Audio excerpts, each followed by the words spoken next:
Hello and good morning. I am Ross Shabilsky. I am the founder of D20 Studios. We are an indie video game development company based here in the beautiful Salt Lake City, Utah. And we are currently developing an amazing game called Summoner's Fate.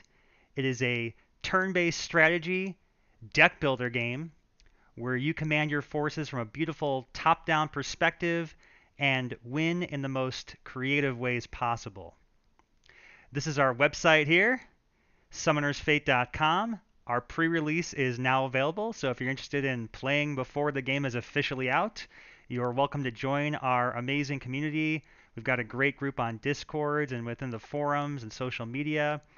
And one of the pillars of our studios is to really be a community-driven developer. So we take player feedback to heart in the most serious way possible. We do these streams weekly. We integrate player ideas into the work we do. We want to really make a game that services our players and lives up to the expectations that they want to see in a highly quality video game. So just scroll down here. I'll show you some of our details. Yeah, we've been to a lot of awesome events. We're actually beginning going to PAX East coming up here in just a couple of weeks, so I'm super excited. We were another official selection for the Indie Mega Booth, and we'll be showing in the mini booth on Saturday and Sunday. So if you'd like to meet me and my teammate Peter, who's our amazing character animator, in person, be sure to stop by the booth on Saturday and Sunday and say hello. So yeah, here's some of the cool features. Feel free to check this out on our website. But again, it's a combination of a top-down turn-based strategy with deck building integrated into it. We have both single-player and multiplayer. Right now, the pre-release is focused on our PvP balance testing, and I'm currently in the process of integrating our single-player, which will be coming very soon in the next few weeks here. So we're really excited. And today we're going to be doing another DLC update.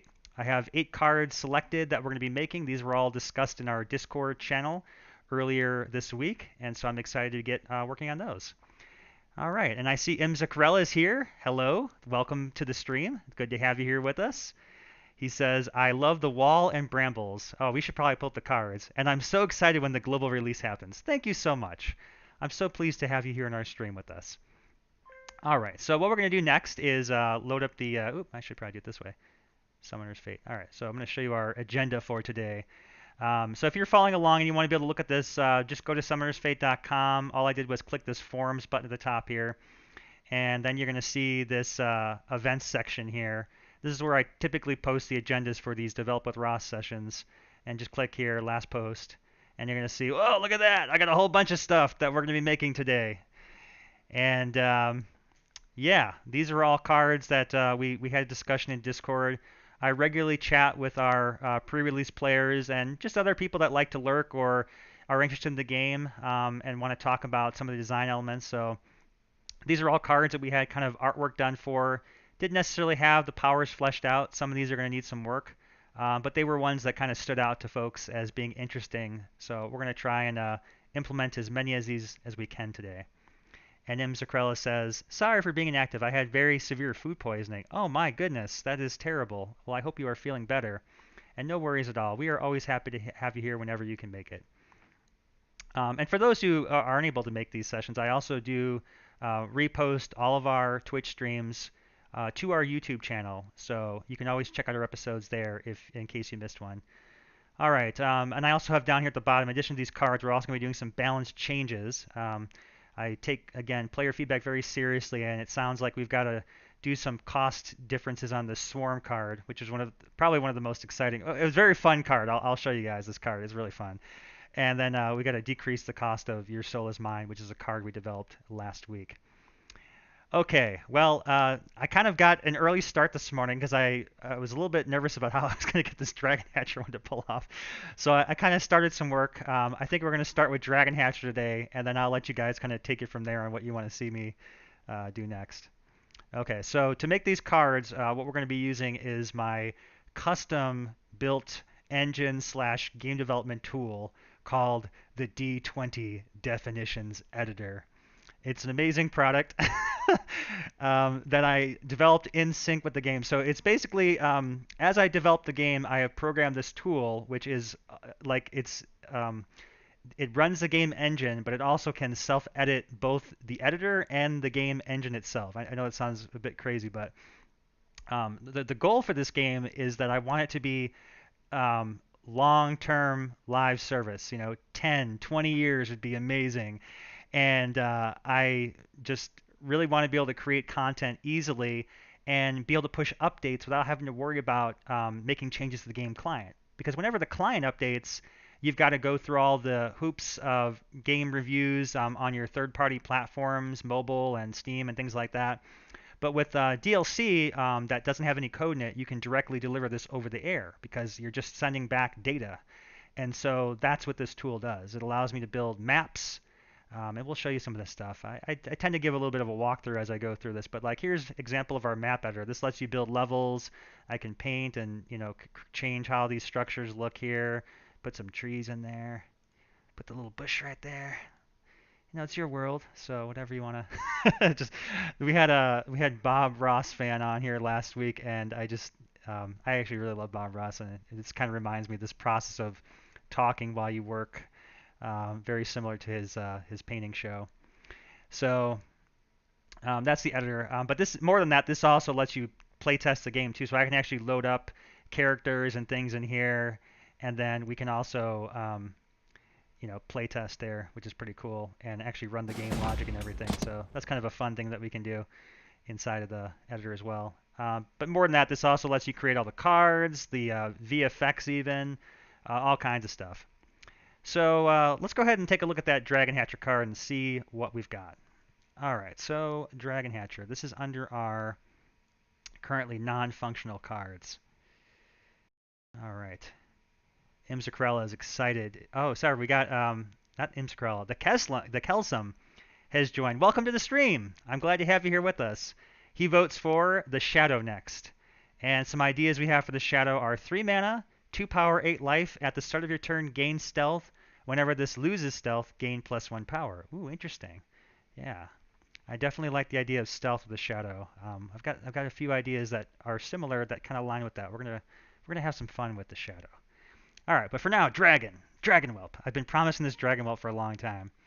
All right, so where is he? Dragon Hatcher. All right, so the first thing I'm going to do is just clear out this text here that says non-functional right now, just so I know this is going to be functional. And then I set this code at the top here, this card status.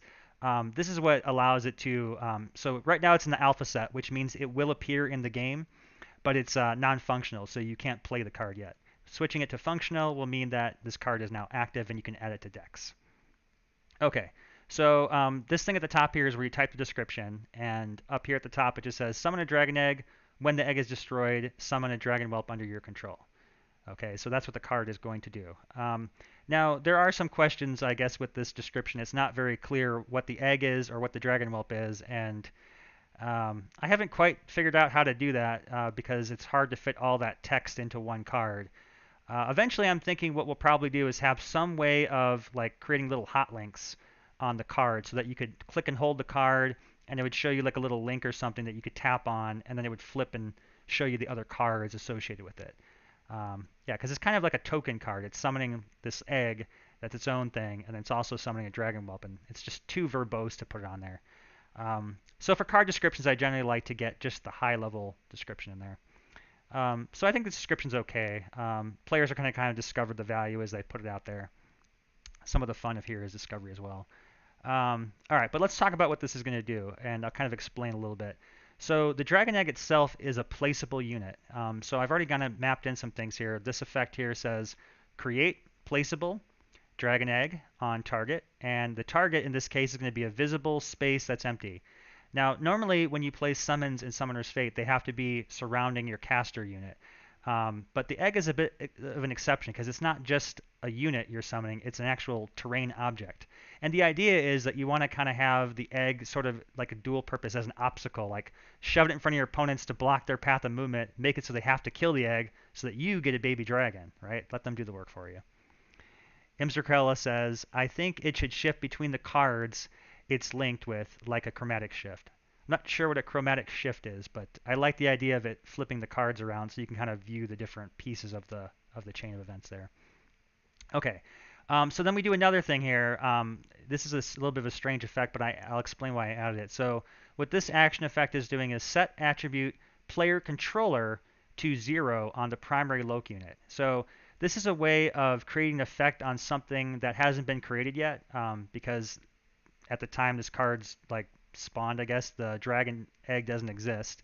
So what this effect is saying is basically like whatever unit's on the primary location, I'm going to apply this player controller 0 effect.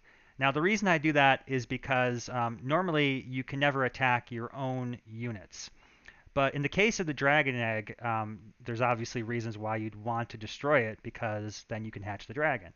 So I like the option of giving players the ability to either use it as an obstacle and let the opponent destroy the egg, or if you want to just hatch the egg on your own, you can kind of place it next to your own guys and then use one of your own characters to attack it and get the dragon out. So that's what this is doing here. Okay, and then this is just our VFX. We just have some basic VFX to indicate to the player that something's happening with this. So I'm going to now save this card as is. Oh, you know what? I got to configure something really quick. Forgot to make this. I have my little chat window on my thing using this Helium app, and I need to make it so that it hides when I mouse over it. It's actually underneath my camera, but that's how I'm able to read all the chat without having a second screen. Mouse over. Yeah, hide this thing on mouse over. I'll show you guys really quick what this looks like. It's pretty cool. So here's your text to me. Maybe the shadow should have support. Give stealth. So yeah, I use this to kind of keep track of the chat channel on Twitch while I'm streaming. Cool little app, by the way, if you're on Macs, which I am. Macs are not necessarily the streamiest, the friendliest for streamers, because they don't have all the awesome Windows-based stream tools. So you got to kind of make do and find solutions like that. Imzer says, "Thank you, very cool." All right, so this still didn't do what I wanted to. Appearance translucency, enabled. There we go. Okay, now I can. There we go. Here, I'll show you guys again why this is cool. So this, oh. What's neat about this app is that, like, from my perspective, it always stays on top, but then when I mouse over, it's completely transparent and I can interact with stuff behind it. So it's very nice for me to see that stuff. Okay, I'm gonna go put this back. All right, now I can. There we go. Okay, now so I need to go save this now. Save the egg. Okay. All right, now let's go take a look at the egg itself. So the egg is a placeable, and where is it? I mean, I guess there's the dragon egg right there, huh? So here it is. It's just an asset that it lives in my file. So this is kind of cool. This is where I talked about the editor can also edit itself. I can create new objects in here, and we have an artist drawn egg here that's just loaded from our assets file. But I can basically create new objects at will by just importing them, and then this little drop-down list here will always update itself with whatever new assets the artist drop in. So in this case, I've already set up for Dragon Egg, and there it is. And you can also give it properties and abilities here. So the only attribute it's going to have is Life 4, and I'm going to show that in the card. And then it's got this triggered ability for Downfall, Hatch a Dragon. And the egg provides a little bit more description. I'll kind of show you how this works out. But that's the egg. Okay, so that's the second part of this thing.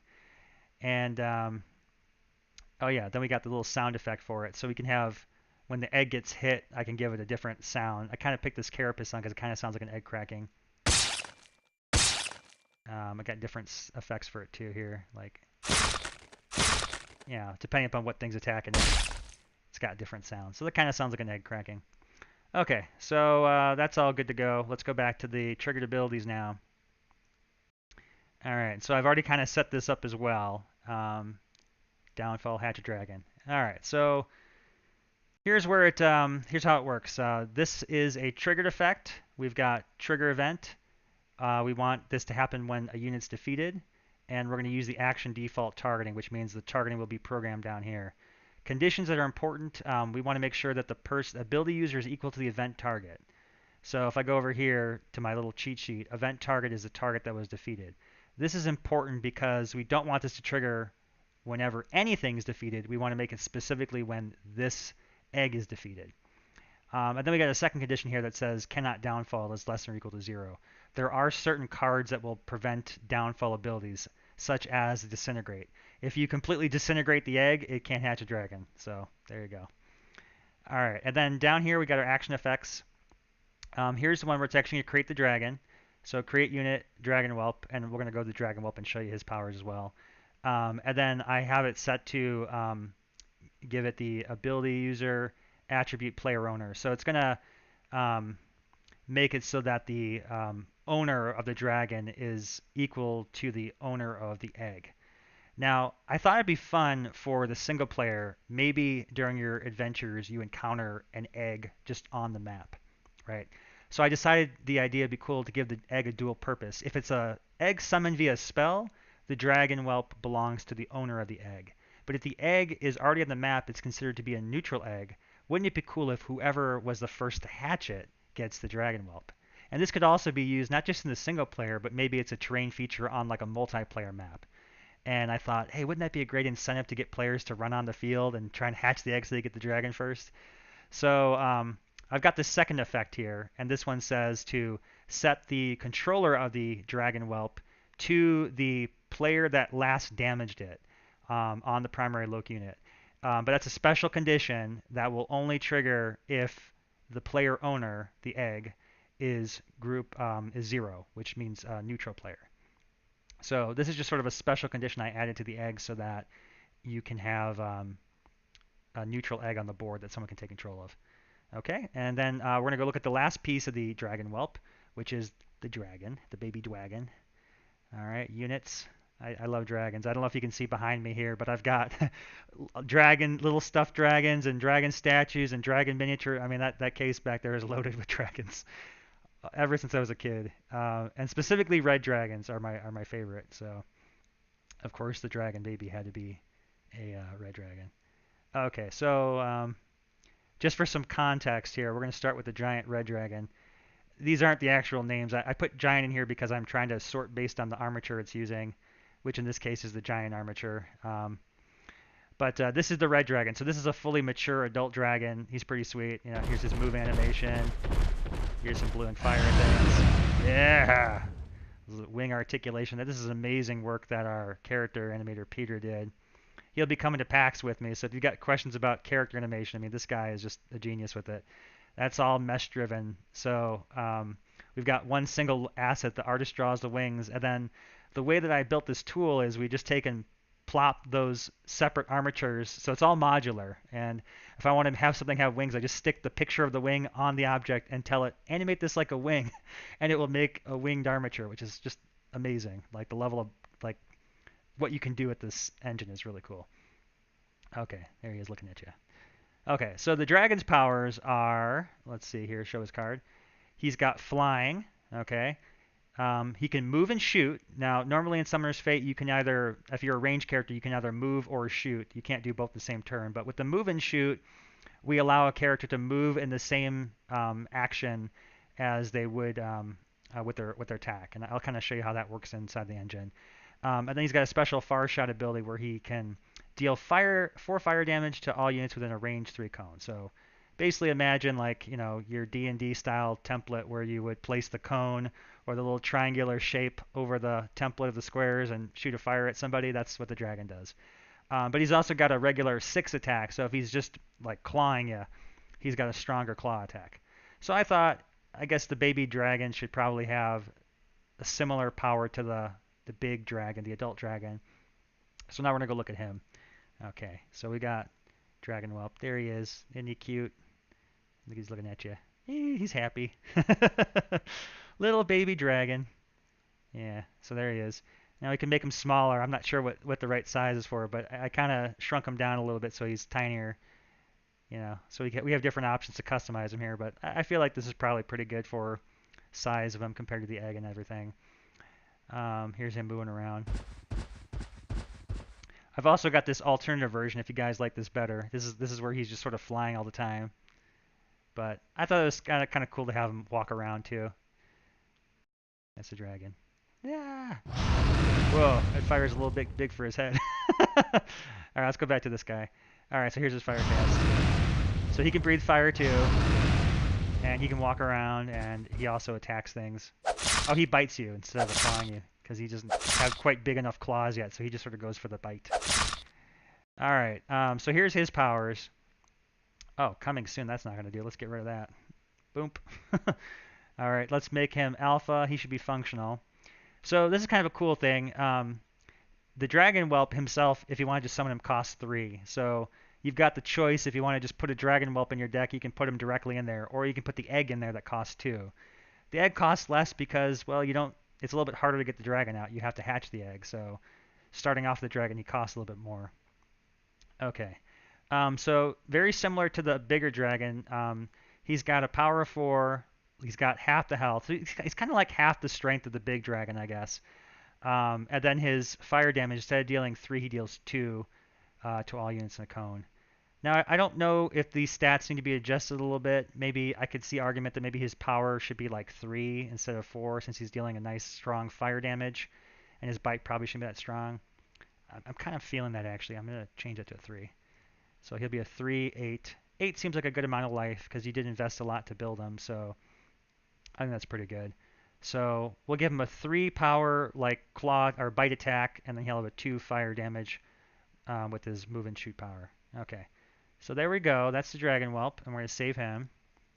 All right, and then what I've done here is gone to the decks where I set, and this is how I'm going to go test it now. We're going to test the dragon. Let's get rid of the Steel Life Force spell, I guess. Remove that. Save this. Okay, and now I'm going to go back to the map editor, and we're going to try out some dragon tests here. Okay. So here is a room, and we're going to spawn our characters in here. I've got Rugged Mage, sure, Test Dragon, and then I just have a snake on the enemy team for now. Maybe we should make something bigger, like that can actually hurt stuff. Let's make this Skeleton Reaver character. Okay.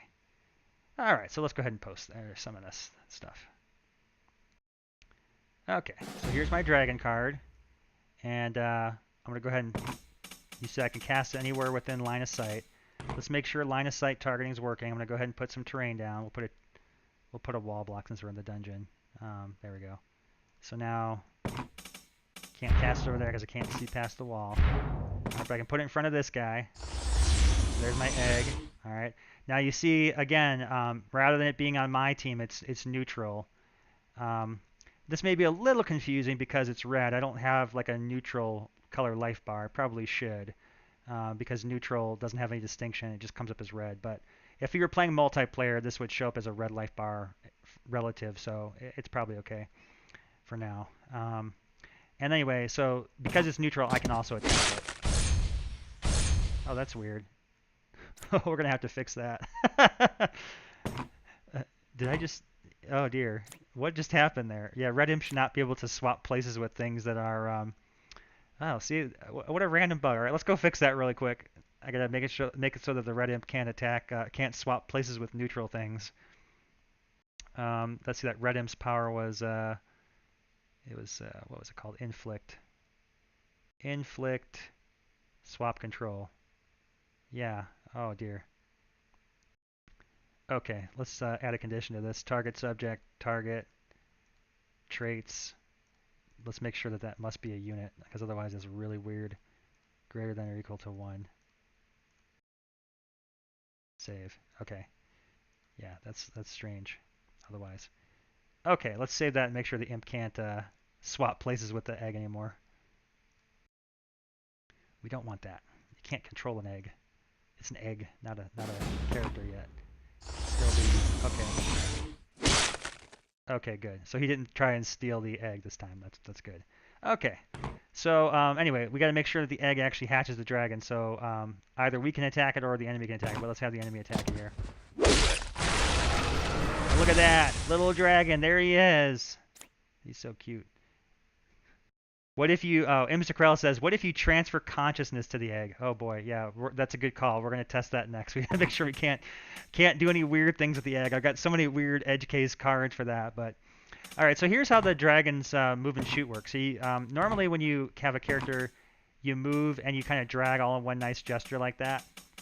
And if I let go of the move, it just goes there. But with the move and shoot, because you need to get in position to shoot. Oh, and by the way, here's a range character. So range can either shoot or move, but I can't move and shoot, right?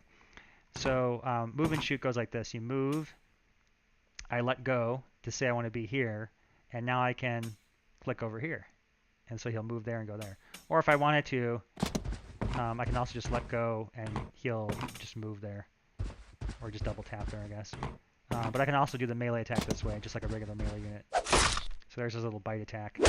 Oh, you killed the dragon, you jerk. Okay. So we'll go fire breathe him. And here's how that looks. There you go. Good dragon. Okay, so here's another cool thing with that egg I was going to show you. So I was saying, wouldn't it be cool if the map just started off with some eggs? So these are just neutral eggs. Now, because they're neutral, I can still attack them. But the neutral does not have a player that controls them. So what's happening is watching them hatch. It's my dragon because I hatched them. But check this out. If I put the enemy over here, watch what happens here now. So the enemy should detect that that egg is... let's see what the AI can figure this out. Yeah! So the AI went and hatched the egg, and now he's summoned the dragon. He's going to fire breathe my guys. Isn't that pretty cool? And that's awesome, too, because the AI was able to just kind of figure that out on its own without me having to do any special coding. It just, like, detected within its possible actions that it could hatch the egg, and then once it had the dragon, it was able to figure out how to use it. And that's pretty cool. One day I'll have to do a stream where I talk explicitly about the AI. I do have a talk on YouTube on our my separate channel called Game Dev Chats. It's about an hour or so long lecture where I talk about how I made the AI for this game. It's really, really interesting. It has some analogies that compare it to a stack of pancakes and Back to the Future. So if you're wondering what those things have in common with AI development, you should check it out. It's pretty cool. All right, so we got to take and check out Imzacarella's edge case here. We have a card called Transfer Conscious that causes all kinds of problems, but it's such a fun card. So we're going to go to Dex and we're going to see what happens. So Test Dragon. Let's swap out the Gate of Fate with the Transfer Consciousness spell. And then we're going to see what happens if you can even do it. My hope is if we're smart, we made it so you can't transfer your consciousness into a placeable, and that will take care of this problem. Okay. So what transfer consciousness does is target ally minion becomes your summoner. And for those that are not familiar with the game, the way it works is you've got a team of characters, right? And then you've got this one with a big kind of fancy looking triangle. That is your summoner. And when you have these cards at the bottom, notice that the summoner is the one that's playing the card. So it's kind of cool. It's like a card game, but you don't just like your character is actually in the game, and that gives a whole new level of tactical depth to these cards because you have to be in range and also be able to see the enemies. You can't just take in place on the board. So imagine like a CCG, if you will, but instead of just like two lines where the cards just kind of fight each other without any sense of depth or dimension, this tactical board adds a whole new dimensional layer to the strategies you can come up with. And that's why it's cool that you have the summoner, because now there's a relative location from which things are cast, and that actually has meaningful impact on different spells and effects. Okay, so we're going to summon the egg. And anyway, so the transfer consciousness makes it so that your summoner's soul becomes one of your characters. Okay, so looks like we've answered the edge case problem. I cannot transfer consciousness into an egg. I can become an imp. So now I'm the imp. See that? Now watch what happens when I try to cast a card. See? Isn't that cool? So now my caster is this imp. I'm pretty vulnerable, though. I've only got 5 health, and when the summoner dies, you lose the game. So keep that in mind. But that's a fun card otherwise.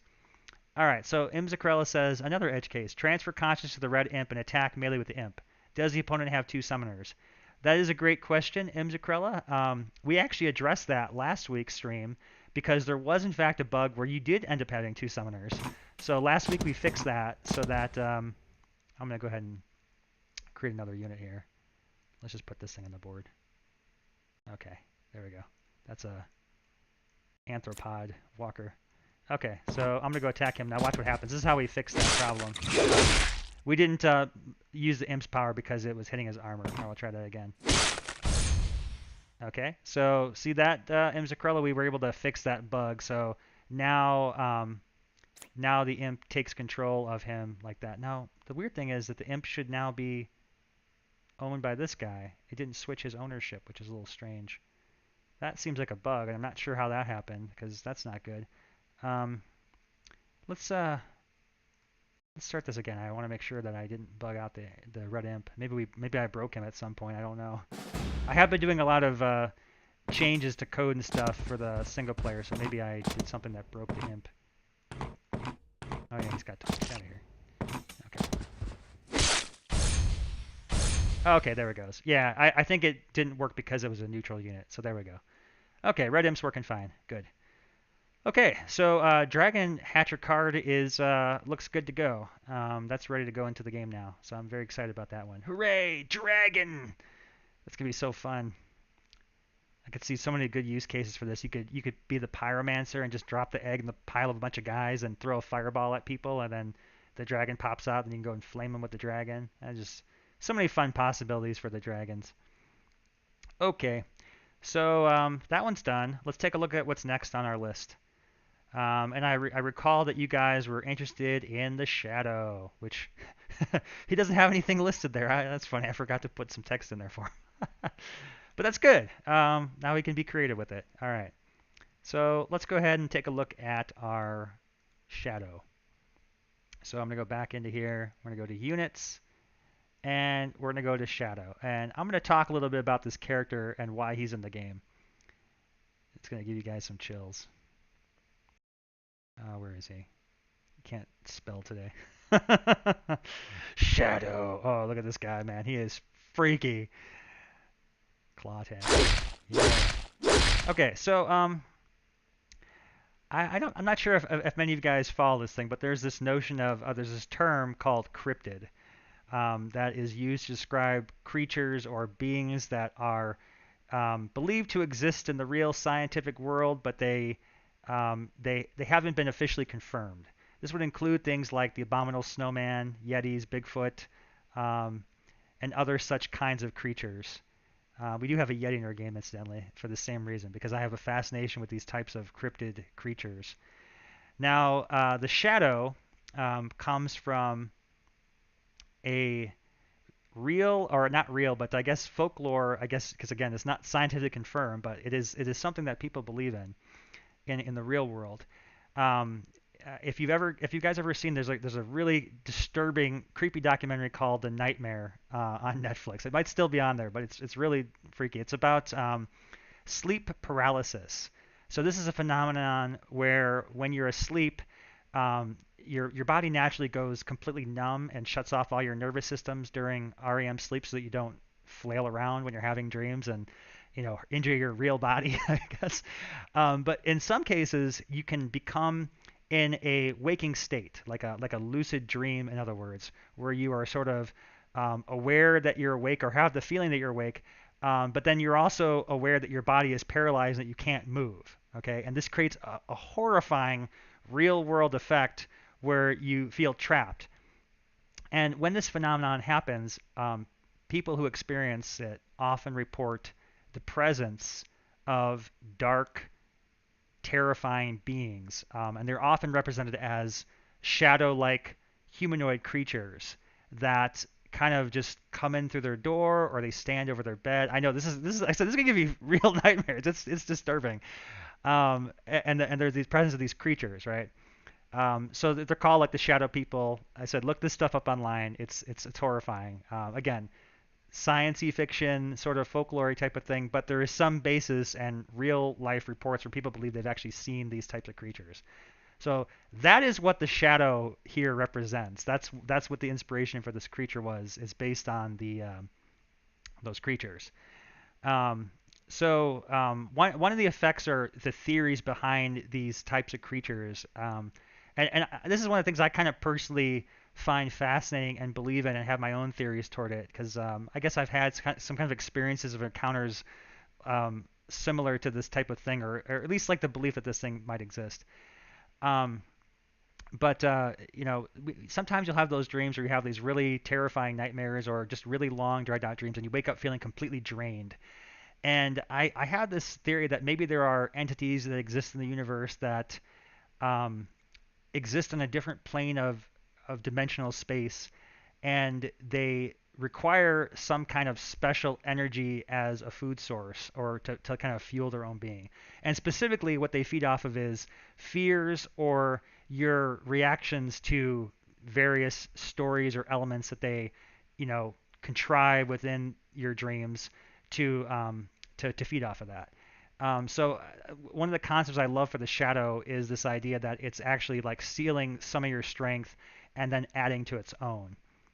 So there's this notion of like a power drain where it would be kind of sucking your life force and then also gaining power back itself. So that's one of the powers I had in mind for it. And I'll show you one of the spells that we have kind of attached to that as well.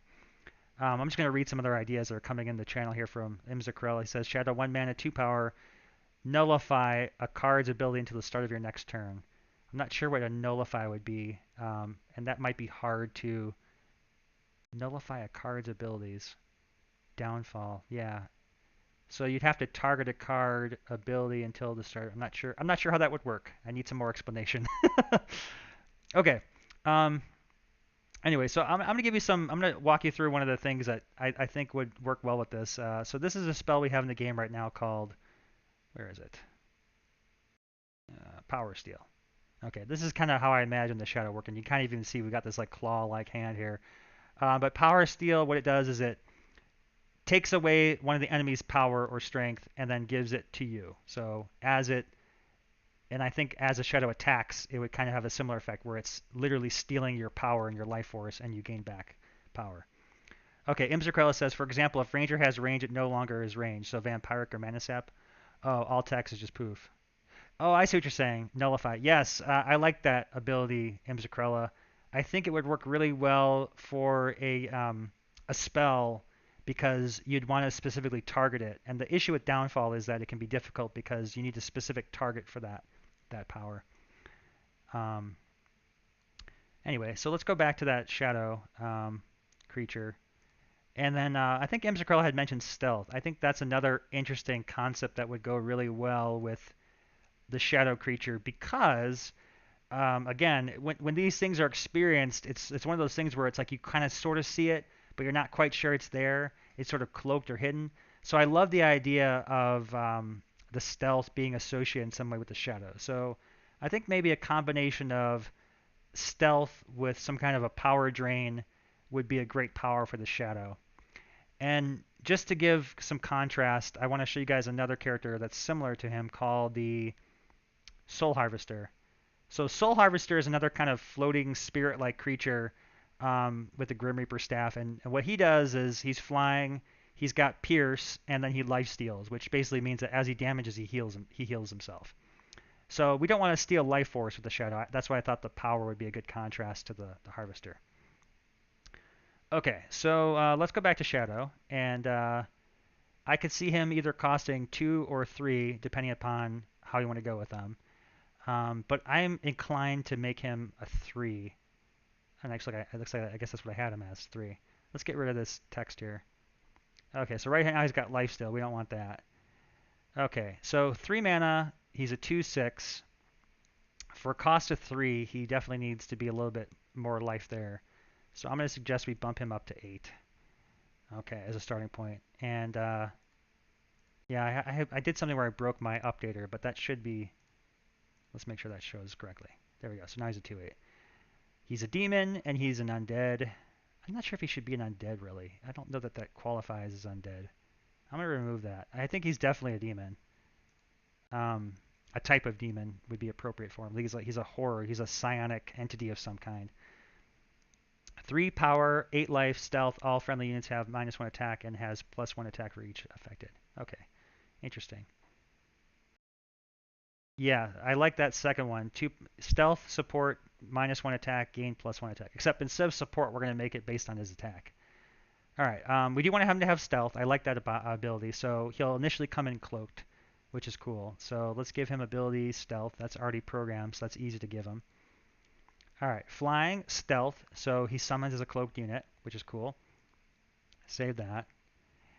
And then what we're going to do is we need to give him. I want to give him this power drain. So I'm going to try and describe it as this, and we're going to try and program it. Inflict -1 -0 and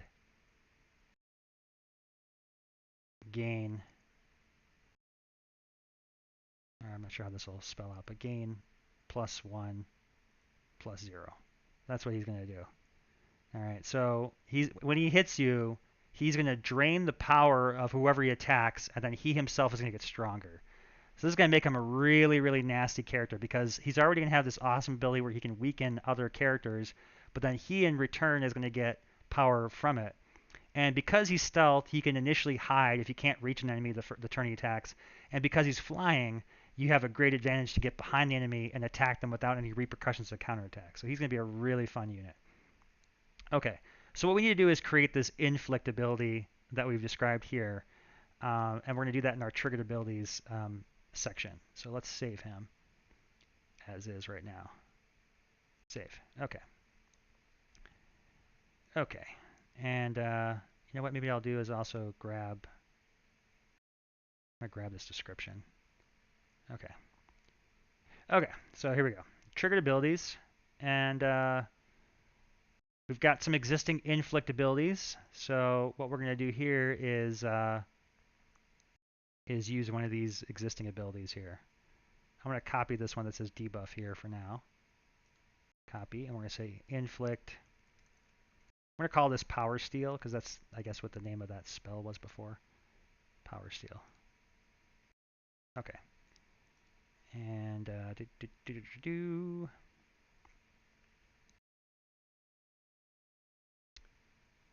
Okay. So we want to say inflict. Now, what we're going to do here is instead of putting -1, we're going to put -amp. And what that's going to mean is that it's going to use the amplitude value we put into this ability on the character. And that way, if we want to give this Power Steel ability to other characters, we can, and we can also tune it appropriately. And it's going to do +amp here. Okay. So what we want to do in our, so this is a trigger event, and the way inflict works is when you damage a character, it's going to have an ability. So you have to damage a unit, it has to be with an attack, and it has to be the character who's using this ability that is damaging. Those are the conditions of this trigger. Okay, so apply status effect. We've got a status effect called -amp -0, but it's temporary. We don't want it to be temporary. We want this to be permanent. So it's going to be -amp -0. That's the one we want. Okay. And then that's going to be applied in the target. Then we're going to apply another status effect called +amp +0. And that's going to be applied not to the target, but to the character using this ability, which will be the shadow. Okay, so -0 -amp -0 on the target, +amp +0 on the ability user. Okay. Okay, and this will affect the event targets, the target that was damaged by the event. And I think that should be good to go. One thing I do want to do is look at doing our, what's inflict power drain? Huh, interesting. Oh, cool. I've got different effects for this. All right, I'm going to go look and see if I've got an existing power steel effect and animation I want to use. I'm going to go look at that spell.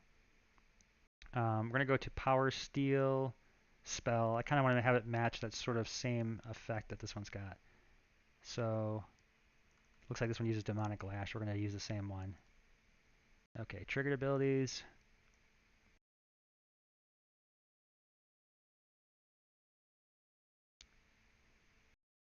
Power steel. Inflict power steel. There we go. Okay, let's put that on there, and let's delete that. Boom. Okay, so it's going to use that same one. Okay, so we got power steel as our effect. Okay, so now that we got that set up, we're going to go back to the shadow. Okay. And just real quick before I forget this, we're going to also go ahead and now set the card status from non-functional to functional, so he will appear in the deck builder. All right, now let's delete this placeholder text. Boom. And we're going to go to triggered abilities, and we're going to find the one we just created, which was called Downfall. No, sorry, Inflict, and the Inflict debuff. Okay, add. Okay, so this should be, no, not debuff, Inflict Power Steal. That's interesting. Oh, I must have spelled the amplitude wrong. Okay, so we're going to go fix that. See, notice how that other one that was an amp turned into a 2 because I put 2 in there? Isn't that cool? See, now it's 1. There you go. All right, let's go fix that last description. Triggered abilities, Inflict, Power Steal, and yes, that would be why. So you got to be careful with the syntax. Okay, and let's go to units. Let's go to the shadow once more. Okay, now we should see his text correctly. All right, flying, stealth, inflict -1, -0, gain +1, +0. Man, I am so annoyed that this thing is cutting off like that because it just looks so weird. I really wish it would just go to a second line. Bummer, dudes. I need to have some way of fixing that. I'm not sure how I'm going to program that to like format correctly. It gets tricky. Yeah, this is all done this way because I'm concerned about localization and changing powers, and I want to have it so I can reassemble things and only have it translated one time. So I'll have to figure out some way of controlling formatting to make it so this carries over. Maybe for now what we'll do is triggered abilities. I'm going to cheat.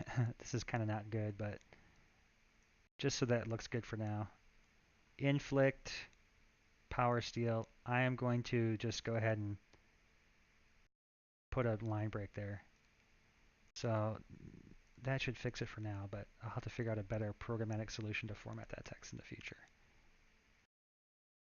Okay, that looks much better. Okay, inflict -1, -0, gain +1, +0.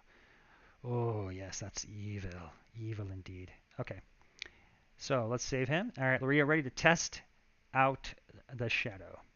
Okay, so let's go and put him into, let's go to the maps. Here we go.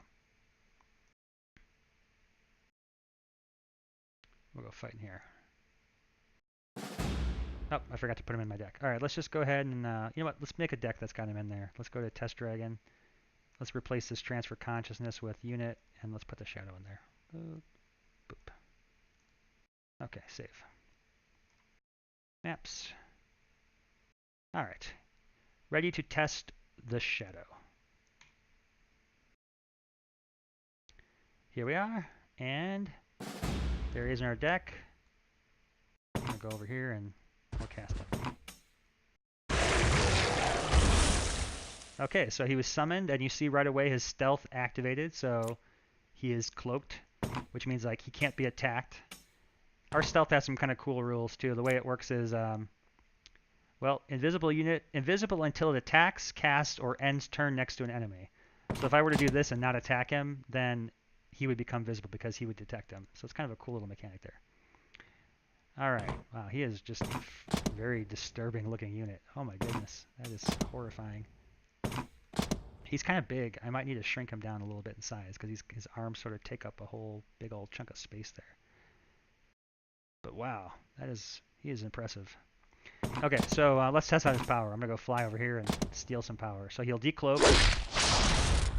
Oh yeah, that worked just great. So he gained +1 power. He's now a 3/8, and he is a 2/3. Cool. So that works.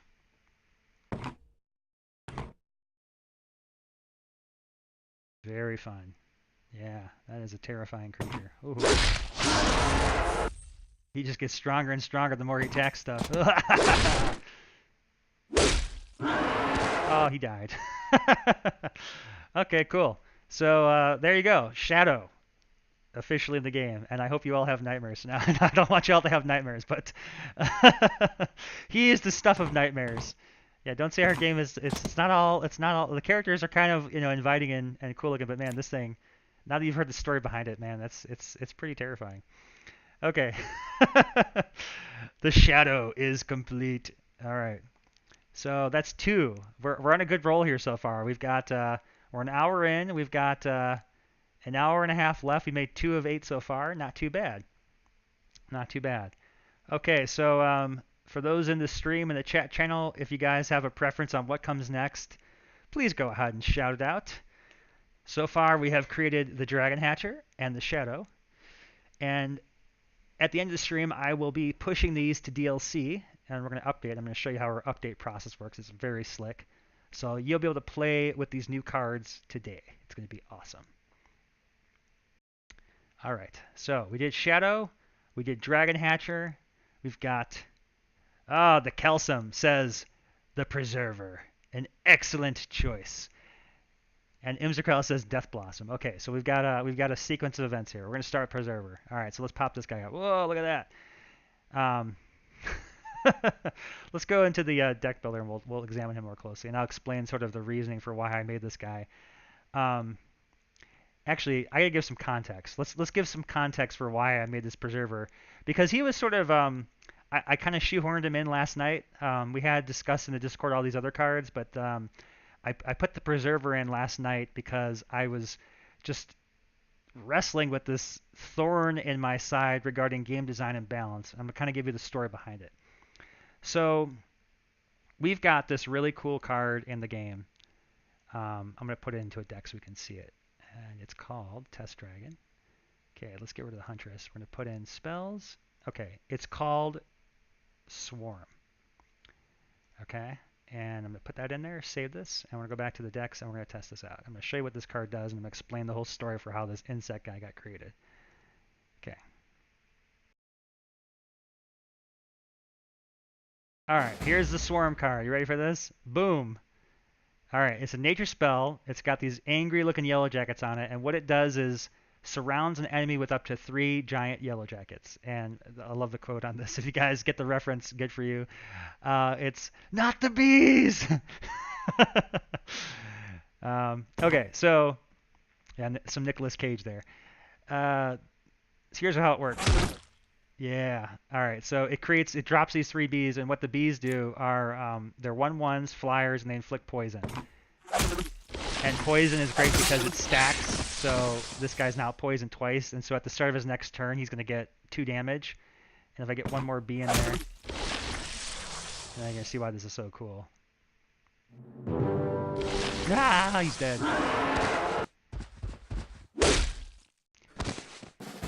Okay, so you can kind of see from that the Swarm card is really, really powerful. It's really fun to play because it's just very satisfying to drop bees in someone's face. And anyway, so we've been talking about this card a lot on Discord. It's very popular. It's one of the top cards used in our pre-release, and so there's some concerns that from a balance perspective, it may be too OP. And part of our pre-release, what we're trying to do is figure out how to appropriately balance things so that come worldwide release, this game is polished like a diamond. And so I take that feedback very seriously. And some of the concerns are that it's so good that the claim is that anyone who makes a nature decks would be a fool not to take it. And so most nature decks have this card. And so how can we change this card to make it more balanced, right? And there are a few different ideas suggested. The first was that instead of summoning the bees on top of a target character, hey, VG Smart is here. Welcome to the stream. Welcome to the stream. Yeah, he's one of our very advanced, very acclimated tactical CCG veteran players. Lots of experience with these types of games, and I'm so grateful to have him in our community. He's been giving me lots of great feedback on game balance and different things to consider. And so he's the one who suggested this card's too OP, and I really liked his argument a lot. So I'm going to talk a little bit about what he suggested. So the first thing was we could make it so that the bees are summoned. Instead of being on top of the unit, they summon around the caster, kind of like our skeleton Legion card that summons skeletons around the caster. And that would get rid of this really powerful advantage where, I mean, the fact that I'm launching these bees all the way across the map with that spell, that's really where its power comes in. So that was one of the ways to limit it. And I struggled with that because other players have told me that that's what makes the card so much fun, is the fact that you're putting the bees in their face. And being a player of the card myself, it's one of my favorite cards to play. To be honest, I love the fact that it shoves him in the face as well. So I'm like, I don't want to get rid of that. The other thought was you could get rid of this one of the Bs, make it two Bs or one B or whatever, and I thought, nah, that's kind of lame. After having a three Bs, two or less seems not so fun. And so the other option was just increase the cost. For a three mana, it's really really powerful, but for a cost of four, it's got a bit of a disadvantage because you have to like bank your mana to cast it. You can't necessarily cast it in your first turn, or if you've tapped out your mana last turn. So I thought that was a good compromise. But at the same time, I thought, well, I've got like an insect deck I personally built where I'm like, the bees is like a critical component to it. And so I thought maybe the issue is that the balance of this card is that it's got too much power on its own, right? So one of the ways to make it still have the same power and factor is to just create other cards that can synergize with it to give it that same amplitude. But then it requires players to make a deliberate strategic choice in combining certain cards together. So this is how I came up with the Insect Preserver character. It was my solution to being able to have the bees as a card that still costs three, but only if you build a very specific insect deck. And the same principle goes for other cards. There's lots of cards that work in combination together to create powers that are greater than the sum of its parts. So this is an example of one of those.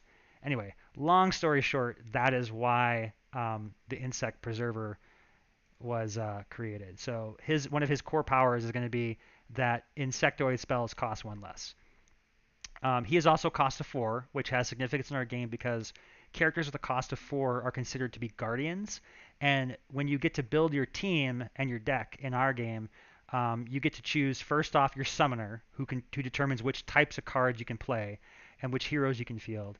And then you get two guardians, and so you have a party of three heroes that starts the game, in addition to your customized deck of 20 cards. So there's a lot of combinations of choices here where you can create synergies with your choice of summoner, your choice of guardians, and the choice of cards in your deck.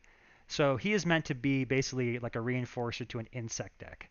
And his power is also similar to our cleric, although he does not have the shield and his healing is not as strong. Okay, so all that being said, we're going to go ahead and create the preserver. And before I forget, we're also going to go ahead and do our balance change I had listed here, which was to increase the cost of Swarm. VG Smart asks, spells in this case include summons, right? Yes. Spells will include any type of card that has that particular tag associated with it. So what we're going to have to do is we're going to go to that bees card for starters, right? Spells. Okay, so let's go to Swarm. Here is the Swarm card.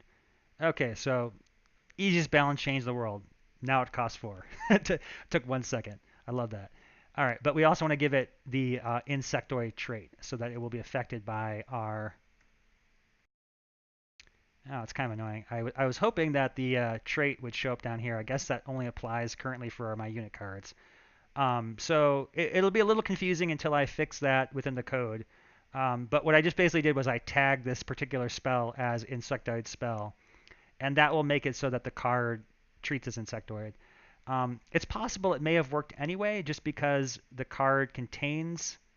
I'm not sure if it works the way I'm thinking. Yeah, okay. We're going to tag it with insectoid. So now it's an insectoid card. So it will be benefited by the preserver's ability. Okay, save that. Okay, and then also while I'm in here, I'm going to do the other balance change, which was to change this Your Soul is Mine card. We had a lot of discussion about this card. It was one we made last week. But long story short there, it was costing too much. So now it costs 3. Okay, so I got those 2 agenda items done. All right, now let's go back to that preserver inside of here, and let's look at his powers. Okay. Oh, by the way, with this preserver, that reminds me, we've got some choices. You got some choices, guys. So, kind of the cool thing about artwork and stuff like that is that the artist will often provide different comps for character art and style. So, I've actually got a couple of different preservers in here, and I'm just curious if you guys have a preference over one or the other. So it's the exact same character model you can see here. I think one's got a slightly different weapon, but the colors are different. So one of these insects is kind of like a dark green color, kind of like that. And they're kind of like a mantis-y looking, grasshopper looking kind of, I don't know, just general insecty looking creature. It kind of also looks like a leaf bug. The brown one here kind of looks to me like one of those leaf bugs that like the brown mantises that have that like leaf-like shape. Some people kind of thought it looks almost like a roach, like almost like appearance. I guess I could see that too. Um, anyway, since you guys are here, if you guys have a preference on what his appearance should be, probably should pick just one because these are too similar, I think, to be distinct units. And I like to be respectful to those who are colorblind. So the distinction in the art is what's important for distinguishing him, not just the color. But we can colorize him and also adjust his weapon slightly. And VG Smart says we already have a green bug. Excellent, good. That is kind of the conclusion I had come to as well. That's why I sort of was leaning on this brown one. Okay, decision made. I love it. Oh, any preference on his weapon? Because I do have a couple choices there. We've got this sort of serrated spear looking thing, and then I've got this sort of moon shaped looking thing. So if you have any thoughts on what his weapon should be between those two, you guys can pick that too. I'd like to give you guys choices. I know it's a small choice, but hey, it's a chance to pick something out. I kind of thought this moon one was cool because it maybe looks a little bit more, magically.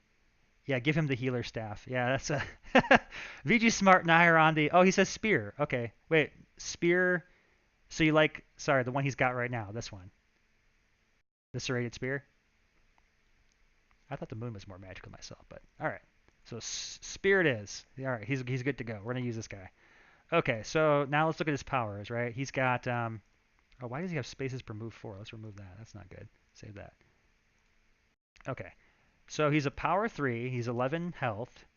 Okay, and he's got the insectoid trait already. He's got flying. Okay, so we've got to give him a couple powers. All right, so the heal and remove debuffs. That one's easy to do because the cleric already has it, and we can just recycle that power.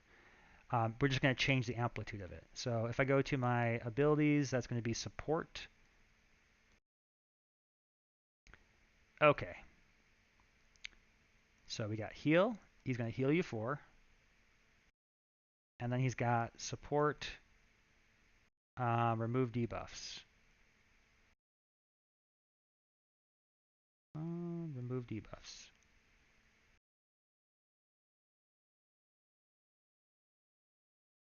And there we go. Okay, heal 4, remove debuffs. I just want to make sure I have that consistent with how I do the cleric too. Looks like she does remove debuffs first. All right, we'll make him consistent with that. Preserver. The preserver bug. Okay. Okay, and Calcim also said spear. Okay, cool. All right. So we've got that, and let's change these two around. Boop. All right, flying support. Remove debuffs, heal 4. Okay, then his triggered ability is going to be insectoid spells cost 1 less. Okay, so he's got his healing in there already. We just need to program this insectoid spells cost 1 less. Okay, we're going to save this. Okay, so I do have an existing ability for that. I think it is the... Who has got that? The air elemental is the one who's got that power, right? Ability, destruction, discount. That's the one. Okay. This one has damage spells cost 1 less. So we're going to go ahead and create a similar ability for that. Status effects. Ability, destruction spells cost 1 less. Okay. So we're going to copy this. We're going to call this ability insectoid discount. We're going to say insectoid spells cost 1 amp less. Okay, cool. Ability insectoid discount. Okay, we're going to go back to our unit and hook that up to them. Okay. So what we're going to do here is go to this and say functional. Okay, and then we're going to remove this. And we're going to add his other ability this way, which is ability. There you go. Flying insectoid spells cost 1 less. Support. remove debuffs, heal, whatever. Okay. Do. See, this is cool when you do those amps. You can, now they cost 2 less. A little OP that way though, so let's change it back. There, let's put that. That looks a little cleaner. Insectoid spells cost 1 less. Flying, support, remove debuffs, heal 4. Okay. All right, so we didn't actually program that insectoid discount yet, so we need to do that next. The other thing I'm going to do while I'm in here is, since we're deciding to go with the brown insectoid skin, we're going to take this other preserver, and I'm going to go ahead and remove him from the alpha set so he doesn't appear in the list, because he's just like the backup. Okay. So there we go. We've got preserver. He's all set to go. Let's go program that ability. So status effects. All right. So what we're going to need to do here is ability insectoid discount. Okay. So you can see here that the way that this discount worked for the destruction was we have 3 different triggers. One for when you draw a card, one for when you gain control, and one for when you lose control of that character. Interestingly enough, I'm curious about this. Damage spells cost 1 less. Huh. You know, I never asked this question to the community about this, but since we're in here, I am curious. Air Elemental. Okay, so flying damage spells cost 1 less. I guess I never termed it as your damage spells cost 1 less, but I think players assumed it meant that. So we have an interesting thing here I'm curious about. Would it make sense? Is it interesting at all as a player if this was all damage spells cost 1 less, and as long as there's an air elemental on the board, all the spells cost 1 less for both players? Or do you guys interpret this as just the person who controls the air elemental, his spells cost less? Because if so, I should probably clarify that with a your damage spells. Anyone have any preference or thoughts on that? I do have certain cards in the game that do affect all things, and typically what I'll do with those is I'll say all, with the word all in there. But just kind of a weird little thing I noticed while I was mucking in there. If you guys how you would interpret that as a player.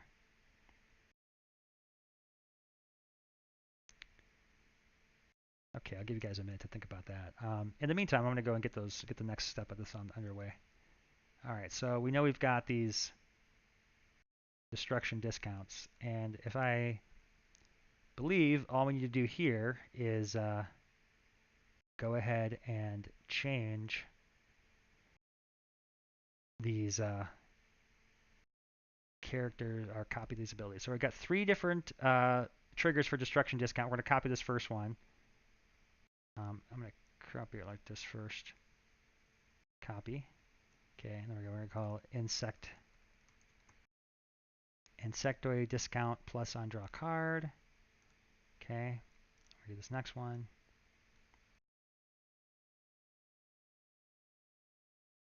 Insectoid discount plus on gain control. And this last one. Copy. Insect.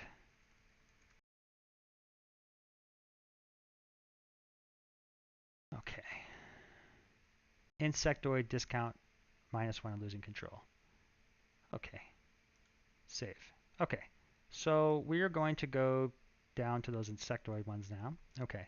So I copied those 3 different abilities. You know what? Before I even program those, we're going to go into status effects, and I'm just going to change that right now before I forget. So that was under ability insectoid discount, and I'm going to change this to be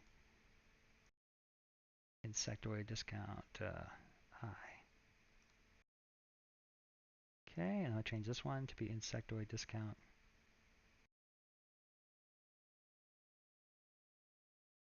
And then we're going to change this one.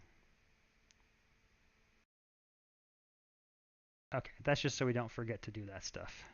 Okay, now let's go back and actually program those abilities. Okay, so if I look at how these were working before, the way it was detecting it was an insectoid card was it was looking, or sorry, it previously was damage. We copied that. So what we want to change is the second condition here. We don't care about it containing damage. We want to know if it has the trait. So we're going to look at if the card being cast has trait and the trait in this case will be insectoid is greater than or equal to number 1. Okay, there we go. Okay, so if the card being drawn is an insectoid, we're going to apply attribute cost discount 1 to that card. Oh, looks like I also have a condition here, which is strange. I wonder why I need a secondary condition inside of here. I don't think that I do. Because it's only affecting the player, so we can just remove this. Let's get rid of that. That seems redundant. Save that. Okay, and then the next one is add attribute cost discount by 1 in secondary target. Oh, okay, and here we go, secondary target. Now it looks like this one just needs to be changed, that same thing. We're going to change this to traits. Insectoid, type insect is greater than or equal to 1. Okay. There we go. So when you gain control, any insectoid cards in your hand should get discounted. Good. And then save this one. And then on losing control, looks like we do the same thing here. We change target action effects to, this one is going to be, no, not trait. We got to change the traits first. Traits. Type insectoid is greater than or equal to 1.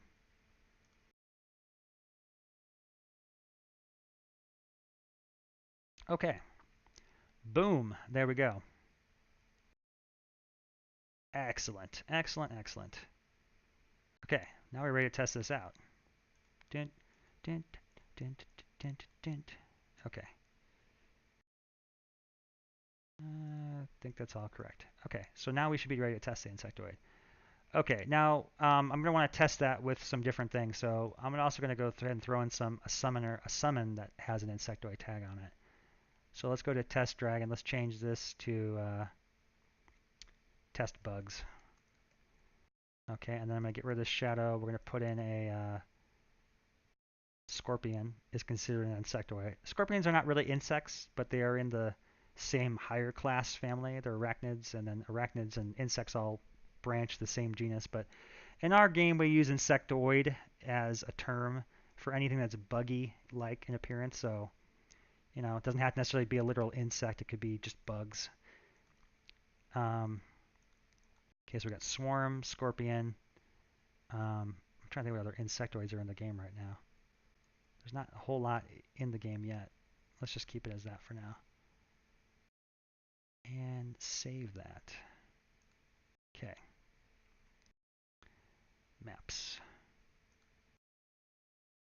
Let's go test this on the grassy path. Happy little grass path there. Okay.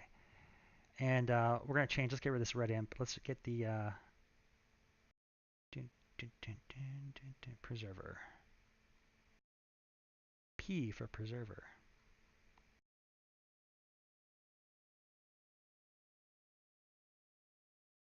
Why am I so having a hard time with P is before Q? Okay, there we go.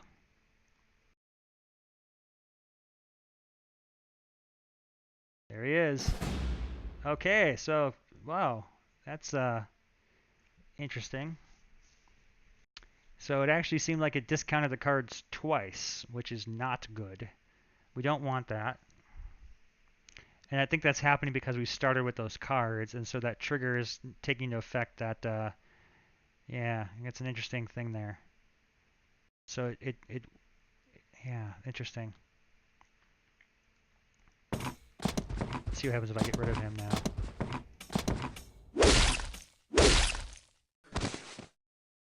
And they did go up in cost, which is good.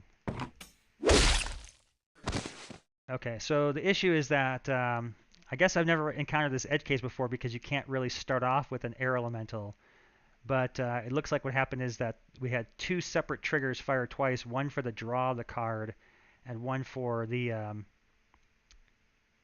having it in your hand style card. So we're going to have to come up with a way to fix that condition. Okay.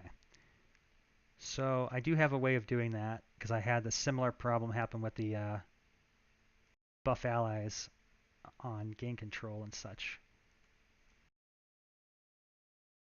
Okay. So trying to think of how to do this here. There was a certain property I looked for that was something to do with like the start of the turn or the player abilities level on the turn or something of that nature. Trying to remember what it was. This was it. Player turn counter greater than or equal to 0. That's the condition we're going to need. Okay, let's go to the insectoid discount cards.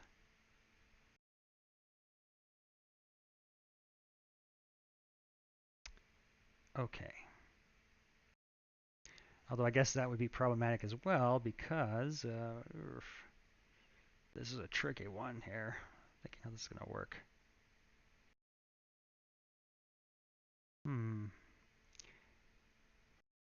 Trying to think which one I want to have this on. So we don't want to double discount it. I guess when you could draw a card in the first turn via some other type of ability, so that would not be what we want to do.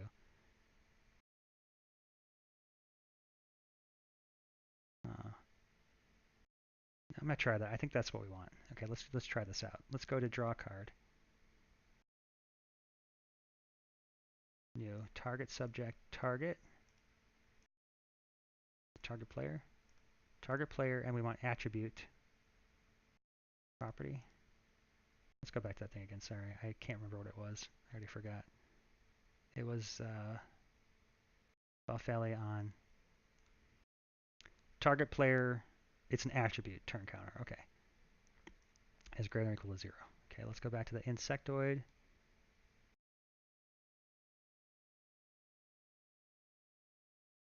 Target player attribute turn counter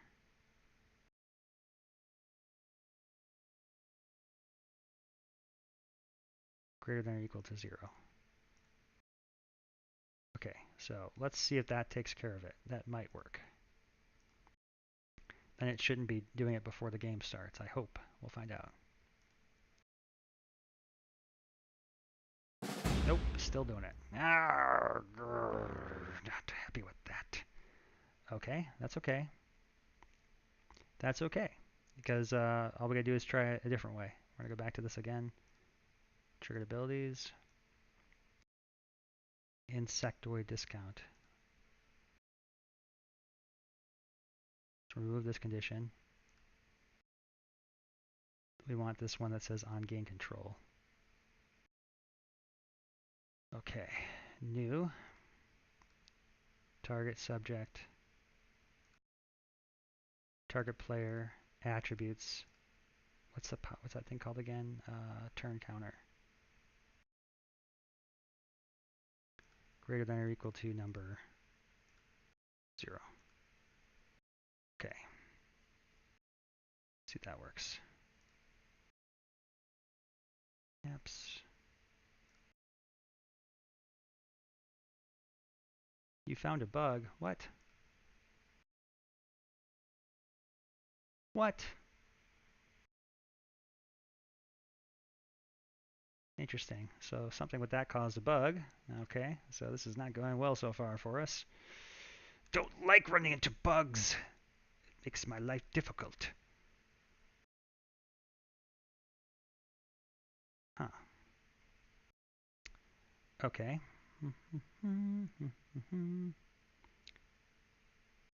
I am just confused how to do this here. We want to add the cost discount. All right, let's try putting the same thing up here and see if it works. Target subject, target player, attributes, turn counter greater than or equal to 0. The reason this is happening is because the game is suspending triggered events from firing until the game actually starts. So it's giving the opportunity for both of these triggers to fire when normally they would not be able to fire in the same turn or the same sequence. Greater than or equal to number 0. So the turn counter is usually, I think, set to -1 before the game starts, so that this rule can take it and fix that problem. Anything that happens when things gain control of it creates all kinds of fun challenges program-wise for me. Why is this card floating around there? That's also strange to me. Let's close this whole thing down. Let's start over. while I'm waiting, we'll read Imzakrela's idea for Frostfire Elemental. 2 mana, 4 power, 4 life, downfall, summon an Ice Elemental, and a 2/1 Ice Elemental on adjacent tiles. Oh, sorry, a 1/2 Ice Elemental and a 2/1. Gotcha. Very cool. It's an ice that shatters into smaller, spikier ices of various triangles. I could picture them being like 2 triangles, opposite triangles. One's got bigger life, one's got bigger attack. All right. You gonna puke at me again, game? Huh? You gonna work? Okay, so I'm not sure what that was that caused that bug, but there we go. Yes. All right, that fixed it. Good. Okay, so pretty cool here now. We've got the bees cost 3 because I've got my insect preserver. Let's test out all the different abilities now. Let's test out, let's make sure he can heal you. Okay, so we said he heals 4. He healed 4. Okay, we need to make sure that he cures debuff, so I need to give somebody a debuff. Let's go ahead and throw a, let's get a snake in here so we can poison him and see if that gets rid of that. Okay, here we go.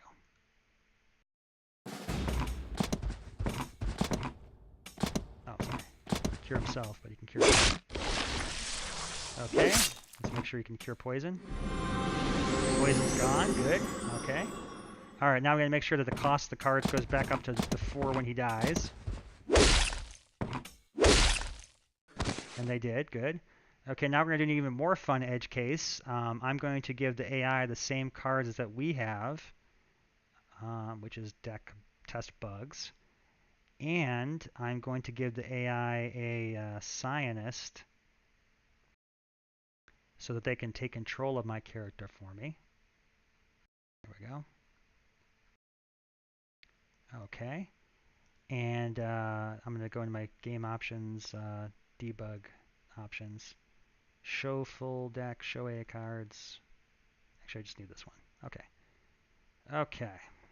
So, notice that the AI has the same deck as me. Let's get rid of the show up yes thing in there. Deck and hero options.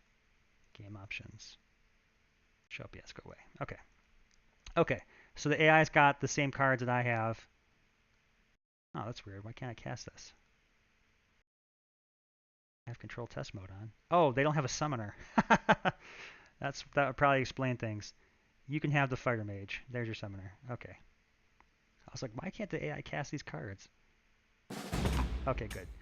All right, so what we're going to try and do here is verify that the insectoid cards, when I take control of them, my cost should go up. One more blast should do it. Okay, good. So notice that the swarm went up to 4 again, the scorpion went up to 2 again, and over here my cards are now discounted. And if I move him, my cards discount back. Cool. So insect preserver is working. The tag on the B card worked, so that's good. Even though it didn't show up, it did in fact discount it as we expected. Excellent. So there we go. We solved a balance problem with the bees without diminishing the cool factor of being able to drop it for 3 if you choose to build an insect specifically themed deck by using the preserver as your choice. Makes sense, right? He's a bug. He's friends with the bugs. You should get a nice discount on bugs. Incidentally, I was also thinking about this because VG Smart had mentioned the Scorpion was not particularly great for 2 mana, but the Scorpion is an insectoid. So the cool thing now is that if you're playing insectoid, you can get the Scorpion for 1. So there's all kinds of benefits there. You know, another thing I wonder about is with the Preserver, I guess that technically would also make it so you could summon regular Yellow Jackets for 0 as well, because that cost discount I don't think had any kind of constraints on it. It was just let's test that out. I'm pretty sure that you could also throw the regular Yellow Jackets in your deck and summon those for 0 now, which is kind of fun. I think they're called Giant Yellow Jacket. Giant Yellow Jacket.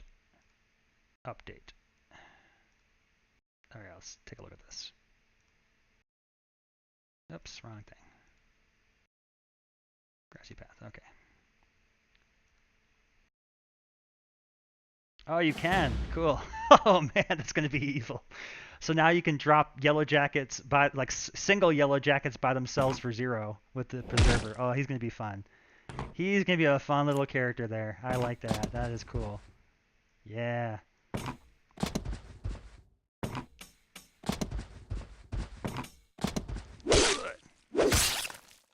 Nice. Oh, that's fun. Oh, Imzacrella says Bramble Elemental seems OP for 3 mana. He may be. Yeah, he's not actually in the game yet. We'll have to look at that character. If we get some time today after we finish these cards, we'll take a look at him. Okay, so there's this guy. And incidentally, I also think I do want to change the Scorpion's balance a little bit just in general because I do agree that for a 2/4 he's not quite good enough at that. He needs to be able to survive to use his sting attack. So I'm going to go and also we're going to balance change that Scorpion as well, just on his own to make him a little bit better. So Scorpion, I'm going to give him an extra 2 life, so he'll be a 2/6. And that way he's assured to survive at least 1 hit from most things and get his 2 poison in. So you're getting at least a 2 poison plus 2 damage, and potentially using that poison a second time as well. So we'll change him, see if that helps out with his balance a little bit. But he's really great in an insect deck now because now you can drop him for 1, which is really fun. Okay, so yeah, there we go.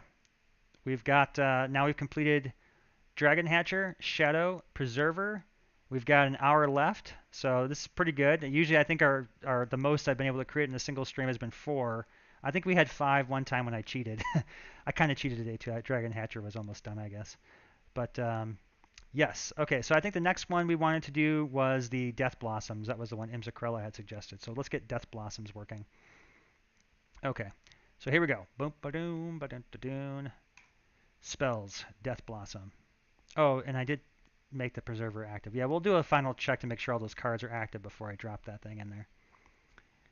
All right, so Death Blossoms. Let's make this, instead of being non-functional, this will be functional. And there we go. Okay, so right now this card does nothing. And there's also this whole thing with spaces in a target row. Now, depending upon how you guys think this should work, I may or may not be able to add this today because it may require a new type of targeting that requires us to modify the client. So we're going to try out a few different options here and see what you guys think.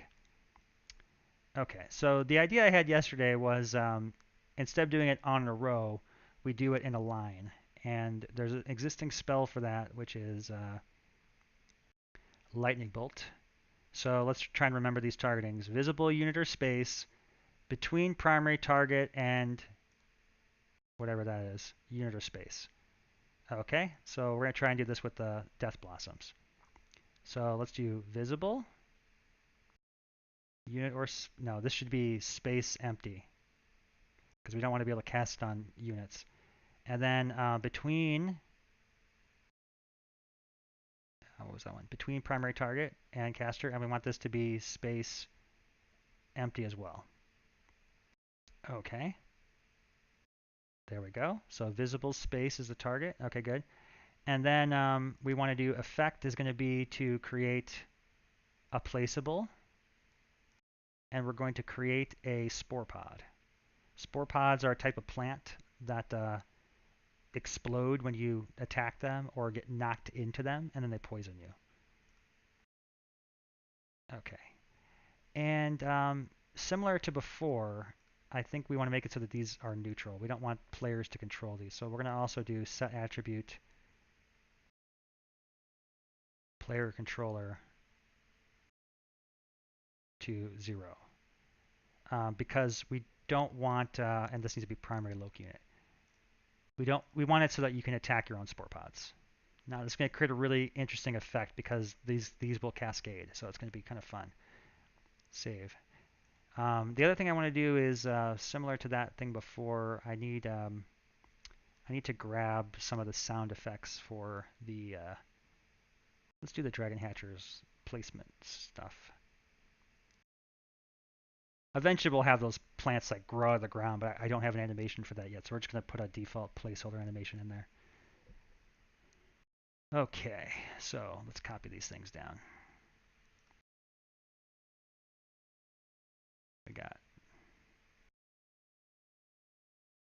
that, and this, and this, and go to Death Blossoms. This, and this, and this, and is cast. Okay. Functional, and good to go. Save this. Okay, let's go back to our test decks. We're just going to go ahead and add it to the bugs. Let's go to spell, and let's do Death Blossoms. Save.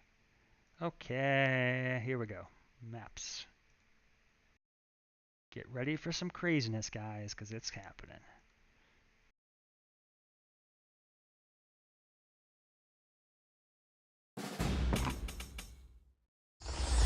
Oh god.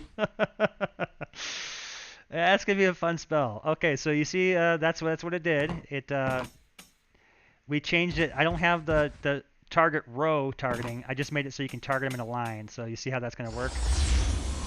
You basically create a whole row of these things. Now, spore pods are very interesting because, like I said, they explode. So watch what happens when I explode one of these. Isn't that fun? So it creates an obstacle, but it's kind of like a catch-22 obstacle. It's very easy to destroy one of these things, and then you have like a whole bunch of exploding. So they will. I know the animation's not right because I haven't made like a gaseous cloud explosion yet. We'll have to make that in a future update. But they explode and then they poison everything around them. Right now the poison is only 1. I could see argument that this could be poison 2. Might be more fun. I'll let you guys maybe help me out with deciding that. So now if I attack, oh no, I can't attack them. So that's not good. But that's weird. She can attack this one. Oh, okay. I see what we did wrong. Okay, let's go back to spells. We gotta go back to that Death Blossom again. We need to make it so that we have the same effect on the secondary target unit as well. Set attribute player controller. So otherwise we can't attack our own spore pods. That's no good. We need to be able to attack our own spore pod. Player controller to secondary loc unit. There we go. Okay, summon spore pods on all spaces. And I'm trying to think of how we worded the lightning bolt targeting. Let's change that as well. Lightning bolt.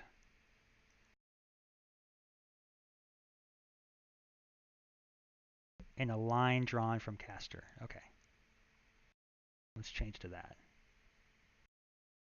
Death Blossoms. On all spaces. Empty spaces in a line drawn from caster. Okay. There we go. Save. Okay. Maps once again.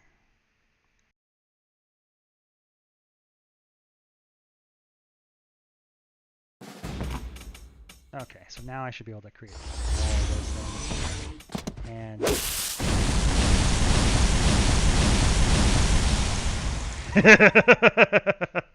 oh, that's fun. Meltros, welcome to the stream. Just in time, we're making your wall environmental changey spells here. So he says, sorry I'm late to the stream. Been dealing with some stuff this morning. Hey, no worries, man. We're glad to have you here now. Welcome. And so we just programmed the plants, says Imzarkarella. So many plants. So originally the plant spell, he says that looked cool, by the way. Originally the Death Blossoms was supposed to target all spaces and target row. And rows are relative to the portrait orientation, so it'd be like the shortest dimension on the board, which would be going across like that. That was the normal intention of the spell, was to create like a big wall like this. But I don't have that particular targeting method program yet. So we can go ahead and look at that because I do want to see which one of the two you like better. But what I did instead was make it so that you could just create a wall by dragging. This is kind of fun because it gives you a little bit more customization with it versus just having it on the row. But we'll look at doing both of them as an option. So this is the first one. So the plants. Again, I don't care for that animation. It'd be much more cool if the plants were like and like kind of like mushroomed out of the ground, kind of a thing.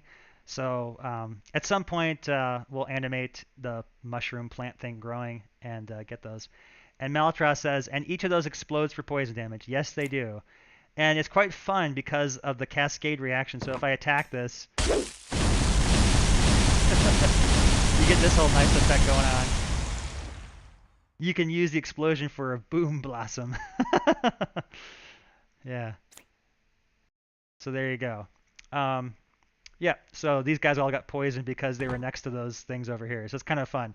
Right as it is right now, it's kind of a weird spell because it's almost like hazardous to cast this thing because you're kind of next to your own plants when you do it.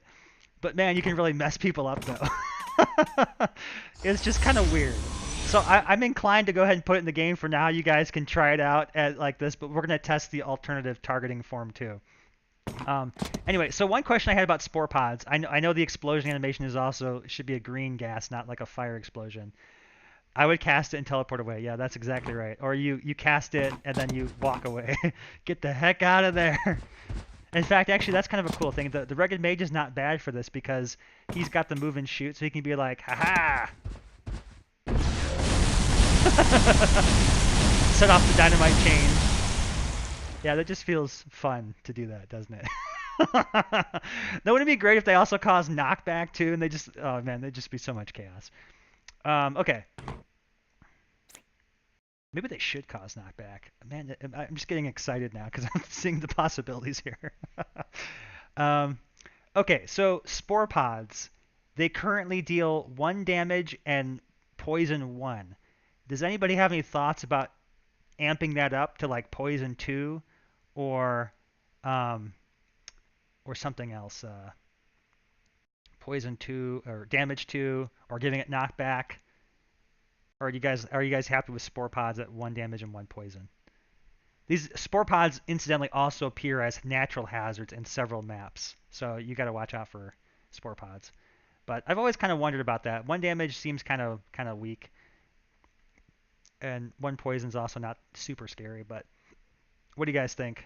Should I increase that? What's its mana cost? Oh, for this card here cost 3. Spore pods cost 3. Or sorry, Death Blossoms cost 3.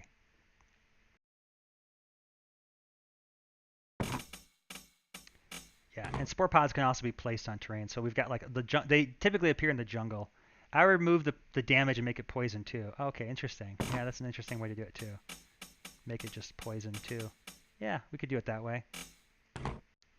That actually would probably make their card read a little bit simpler.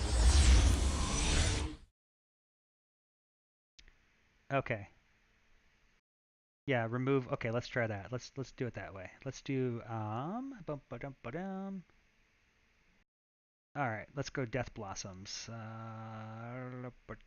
Placeables. Death Blossom. Oh, sorry. Death Blossom is I gotta remember what it's called. It's called a Spore Pod. Okay. Yeah, that makes more sense. I guess a Spore Pod really shouldn't damage you. Let's do Poison Cloud 2. Oh. Why is... Interesting. Why is it dealing damage then? Does Poison Cloud deal damage? Triggered abilities. Let's go back to Placeables again. Oh. We know we want it to be 2, so let's look at this card again.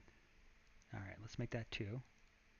Oh, okay. It looks like it looks like the ability has both of those effects wrapped into it. So let's just change that ability. Okay. Spells.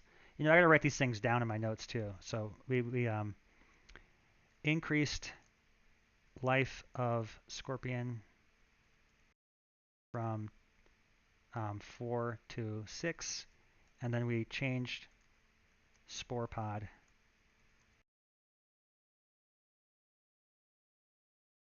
Okay.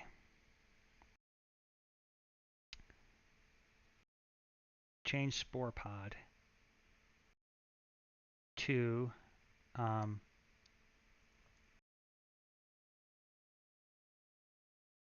to poison 2. Okay. Cool. All right, so now let's go back to our triggered abilities and let's go to our downfall poison cloud. Okay, so we want to change this to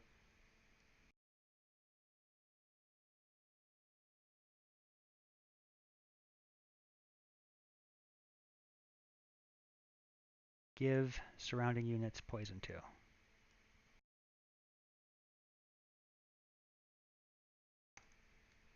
Okay, let's get rid of this life remaining one. Boom. There we go. Okay, so we made the spore cloud just a more effective poisoner, but no damage. So that's an interesting change. We'll try out that and see how it goes. Okay, let's test that though. I'm missing the conversation here. My chat window is only so big, but it looks like you guys are chatting about something. I imagine, but what I want no. Yeah, that's what I thought. 140 bucks is a lot. I'm not quite sure what you guys are chatting about there. I missed the chat. All right. Let's hit start game. Okay, so spore pods now say downfall, give surrounding units poison 2, collide, destroy this unit. Okay, cool.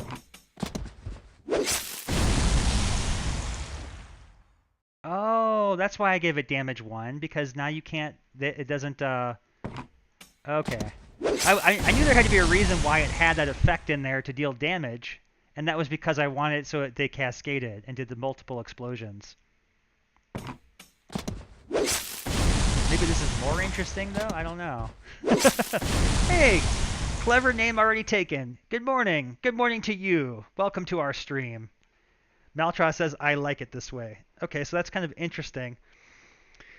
Originally, the spore pods would... yeah, Imzacrel says chain reactions are better. Maybe keep it that way. That's interesting. Oh, man. See, there's so many choices here. Okay, so let me get you guys all caught up to speed what we've been doing here. So we just made the Death Blossoms card. Originally, it was going to just create a row along the board like this in a line, but we made it so you could draw a path and it just grows these things all along the path. Okay, and then these things, when they explode, they're going to poison you. So now he's poisoned for 2. I don't think these things can be poisoned. No, they're immune to poison. Okay. So now he's poisoned too. Now, originally we had an effect where it also dealt a point of damage. And what was cool about that is it cascaded, it made a chain reaction. So, yeah, we've got a bit of a debate going now. Maltros likes it this way. I could see this way kind of creates maybe more safety with the wall, because now you can individually control things to get through it, and it kind of mucks up the board a little bit more different. Interesting. If it deals damage, a summoner who crafted it will always get hit by the chain. That's true if the summoner chooses to attack it. But let's put the chain back on so you guys can see it again with that, and we can decide. Yeah, I knew there was a reason why I had that damage on it. Okay, so let's go back to the downfall for Poison Cloud.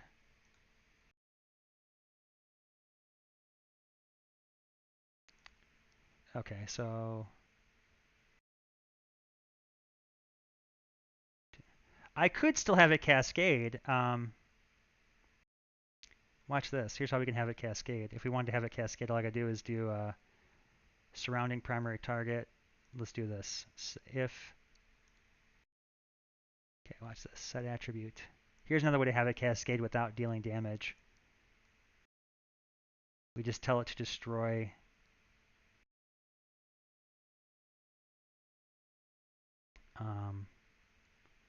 pending destroy number 1 on secondary target. This will be group 2. Okay. This will be group 1. New target subject target equal to target subject target.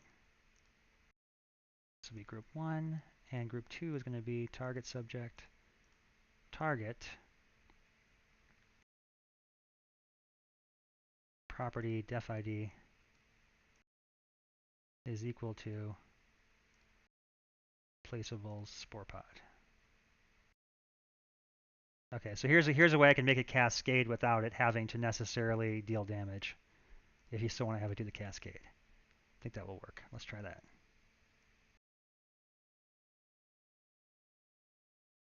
Okay. I gotta look at my chat. I'm missing so much of this. I'm missing what you guys are saying here. Let's see here. Here's my chat window. Let's see. Chain reactions are better. Maybe keep it that way. That's interesting. If it deals damage, the summoner who crafted it will always get hit by the chain, so it's much less safe. No, but if the other team attacks the wall, it will always hit the summoner who created it, unless he moves away. BG Smart says, on the child note, you could reverse those changes. Charges, Maltras. I'm not sure of that. It must be referring to a previous conversation. You don't have to pay it. Oh, it looks like there was a conversation going on about something I missed there. Okay. Okay, let's go back to the game here. So let's test this out. So now I think that the blossoms will still cascade.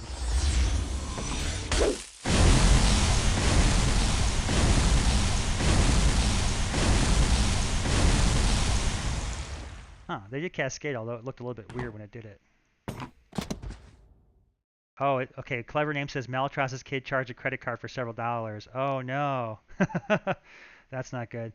VG Smart says, "What card is this?" This is the Death Blossoms card. So the Death Blossom summons spore pods, and the spore pods have a cascade reaction.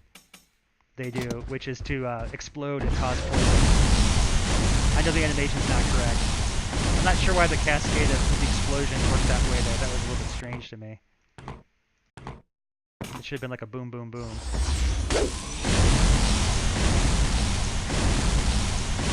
I think it was that effect. It probably should deal damage. Just go back to that effect again. Triggered abilities. Downfall. Poison Cloud. I gotta change that last ability to, let's just set attribute. I'm just going to change this to deal damage. Subtract from attribute, life remaining. There we go. Save. Okay, that should fix that cascade there.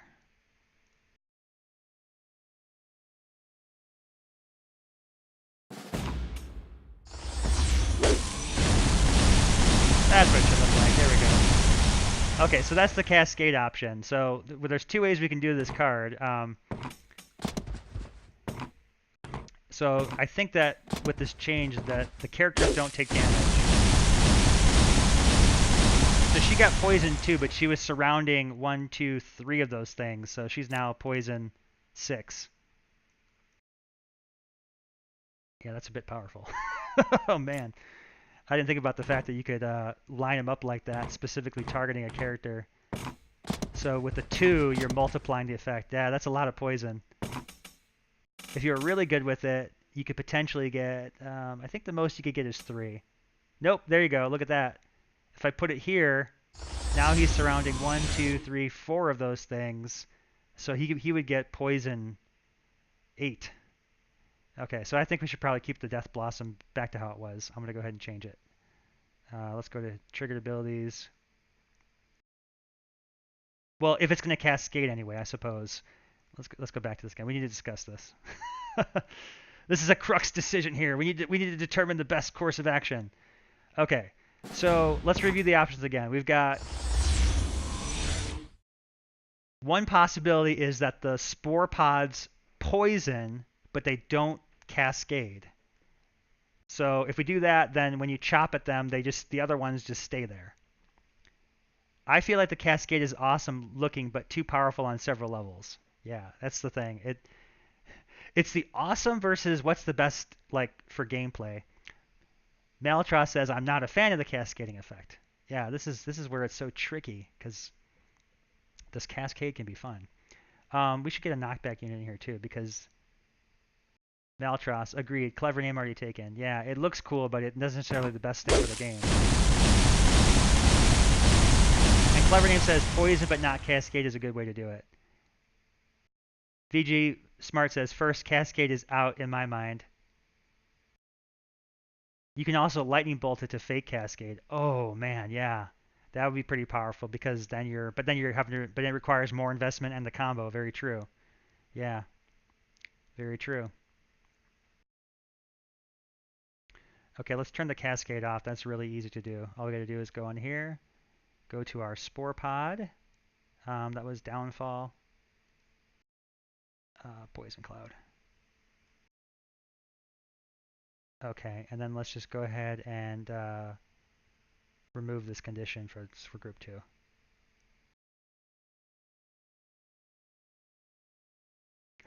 Okay.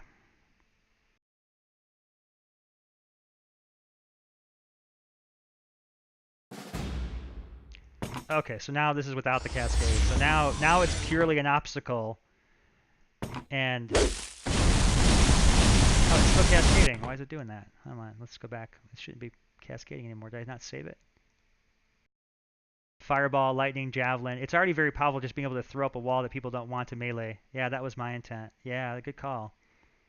Okay, let's go back to our downfall, detonate, poison cloud. Why is it still? Huh.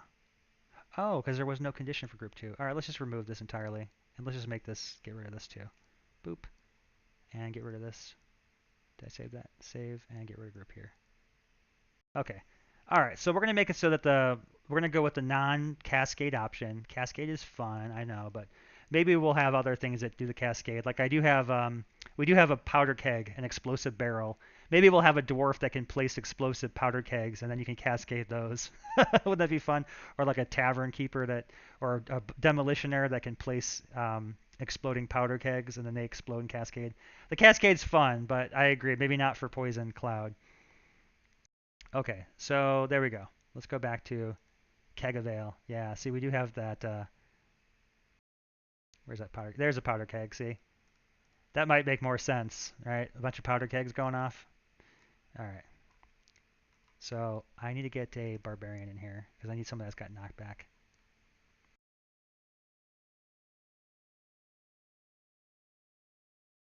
Barbarian. Okay. We'll find ways to get that cascade going. It'll be fun. Okay, so now I've got this. All right, so now it should no longer cascade. Okay, so they got all poison too, but it didn't set off the other charges. So now that's interesting. That's still really powerful because you're creating this giant old wall of plants to get between you and the enemy here.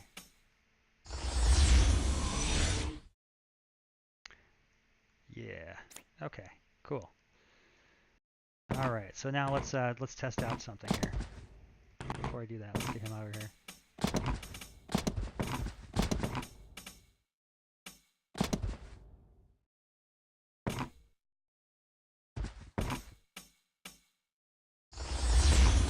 Okay. So get over here. Oh, barbarian, get over here. There we go. Cool. Okay, that looks like it worked, right?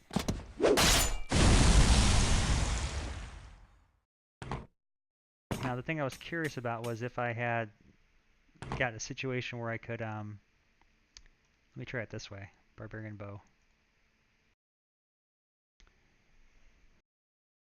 Maybe you could set a point like fireball. I like that it explodes on impact. Yeah. Okay, so let's try. I'm just gonna try another idea because I'm curious about if you can set off multiple of these things if you hit them on an angle. So if I knock back from here, will it set off all 3 of them? Oh, interesting. It did. So he was adjacent to both of them when he got knocked into him, so he set off both of them in that case. Interesting. So if you had a spear and a barbarian, you could do that. I want a barbarian with a bow. Yes. Yeah, so you can also knock people into these things. Okay. All right. So I missed the notes again. Let me get the chat up so I can read all the notes about this. Okay.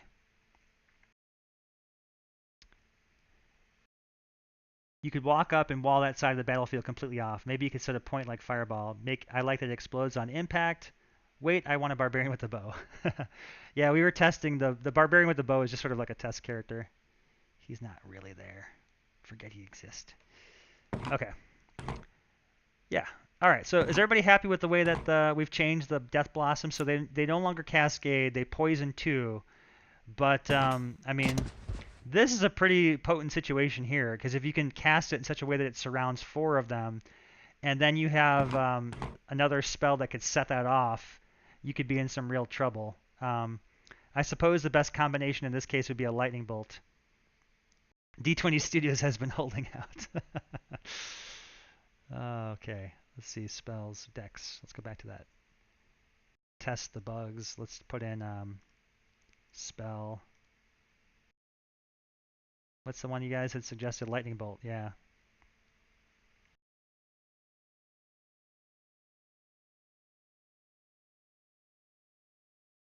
The best is the 5 damage meteor. Oh yeah, geez, yeah, that could work. You could knock him into there. All right, let's see. So yeah, you could do a combo like I'm not sure who suggested it, but you could do this, and then you could do this. Oh god. And now he's poison 8. Game over. The knockback should detonate them as well. Yeah, knockback detonates them as well. Yeah, if you knock back into the spore pods, they explode. I gotta get this guy out of the way. All right, so again, the original intent of this spell was not to create it in a row like that, but that's what we got going on right now. Let's see if we can come up with another possibility, because the other idea I had for the walls was that they were going to just create like a row across the board. Oh, sorry, VG Spark says no, the actual knockback of the meteor. Test it. Oh, okay, yeah, let's try that. Go back to spells, decks. I need to go to the bug test bugs. Let's go to spell and let's get meteor in here. M for meteor. No, it's G for giant meteor. There we go. Update, save.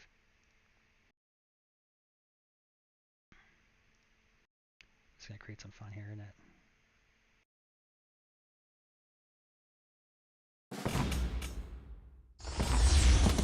Okay, yeah. So if you did this, put the meteor here. That works. Yeah, that gets 2 of them off there because he's hitting 2 surfaces. Is that what you're talking about, VG Smart? I wonder if this. Let's see if this does it too. Oh, that works too.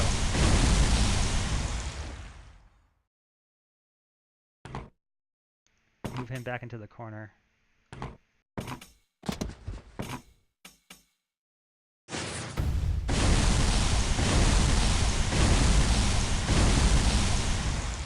That's interesting. I hadn't expected the meteor to.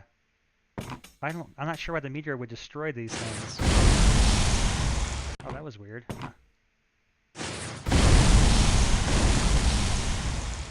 I think the meteor destroys them because it has the same. It's causing a knockback effect from here to here, and the knockback effect is what causes them to explode.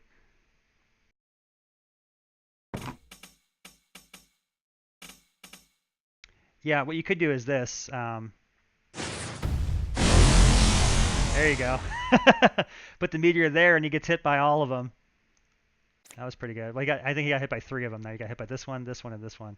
Oh man, that's going to be a real brain teaser there. Only because the mage is knocking him back as well. Yep. Okay.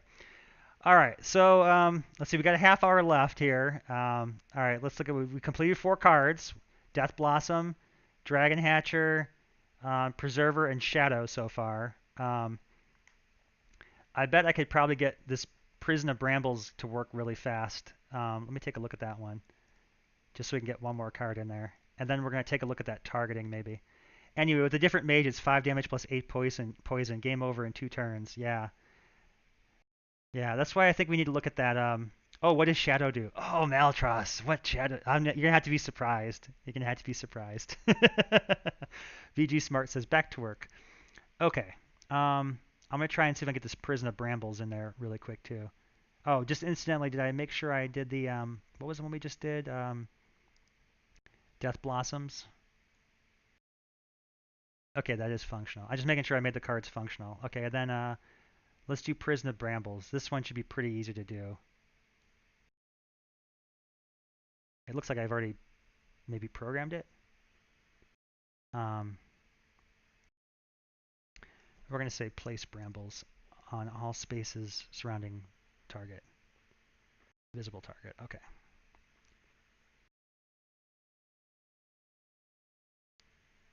Place brambles. They should be probably lowercase. Place brambles. I'm trying to think of a better way to say this. Surround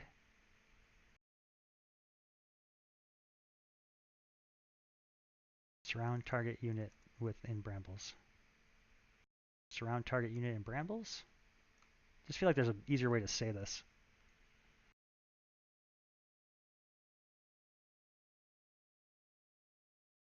Surround target with brambles. There's a nice cleaner way to say it. Surround target with brambles.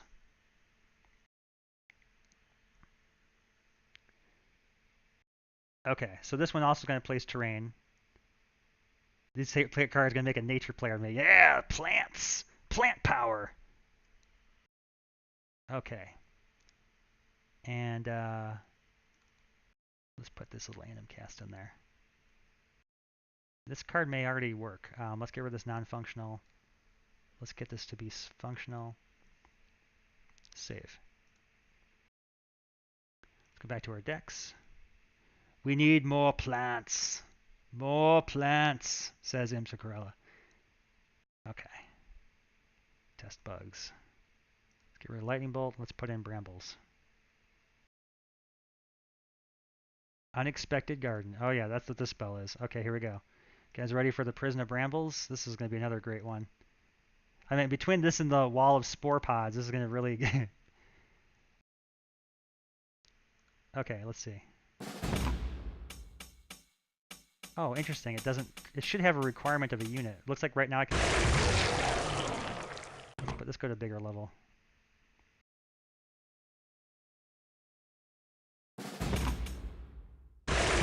Oh wow, okay, this is even more annoying.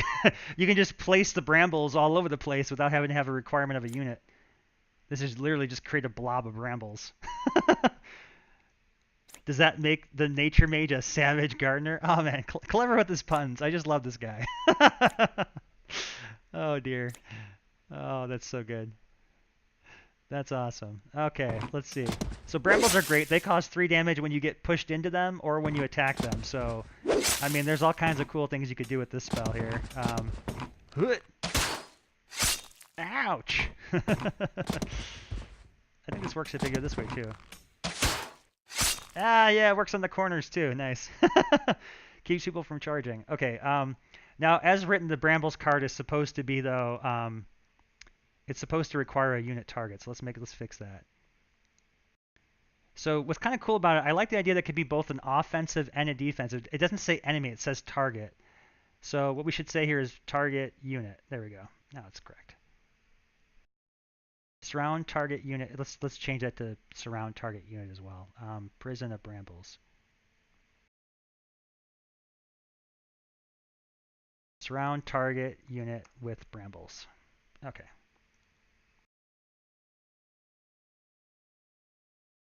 What if you aim it so a bramble goes on a unit? Okay, yeah. If you aim it so a bramble goes on a unit, it won't create the bramble. At least it shouldn't. Because it can't place a unit over an existing one. At least I hope. Let's find out. Okay, so now... Okay, so there you go. Now I cast it on the fighter mage, and it just created a big wall to block them. So now they're all in the prison, kind of, because they can't get past it. Oh no, we're stuck here! That's a really nasty spell. Oh man. That's really nasty for 2 mana. That's pretty good.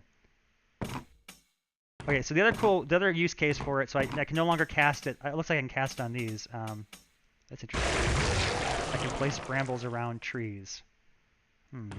I feel like this should be restricted to just non-placeable units. Let's make one more adjustment. Super nasty, and also with what VG Smart said. I missed the rest of that chat. I gotta read these chats faster. Let's see what that said.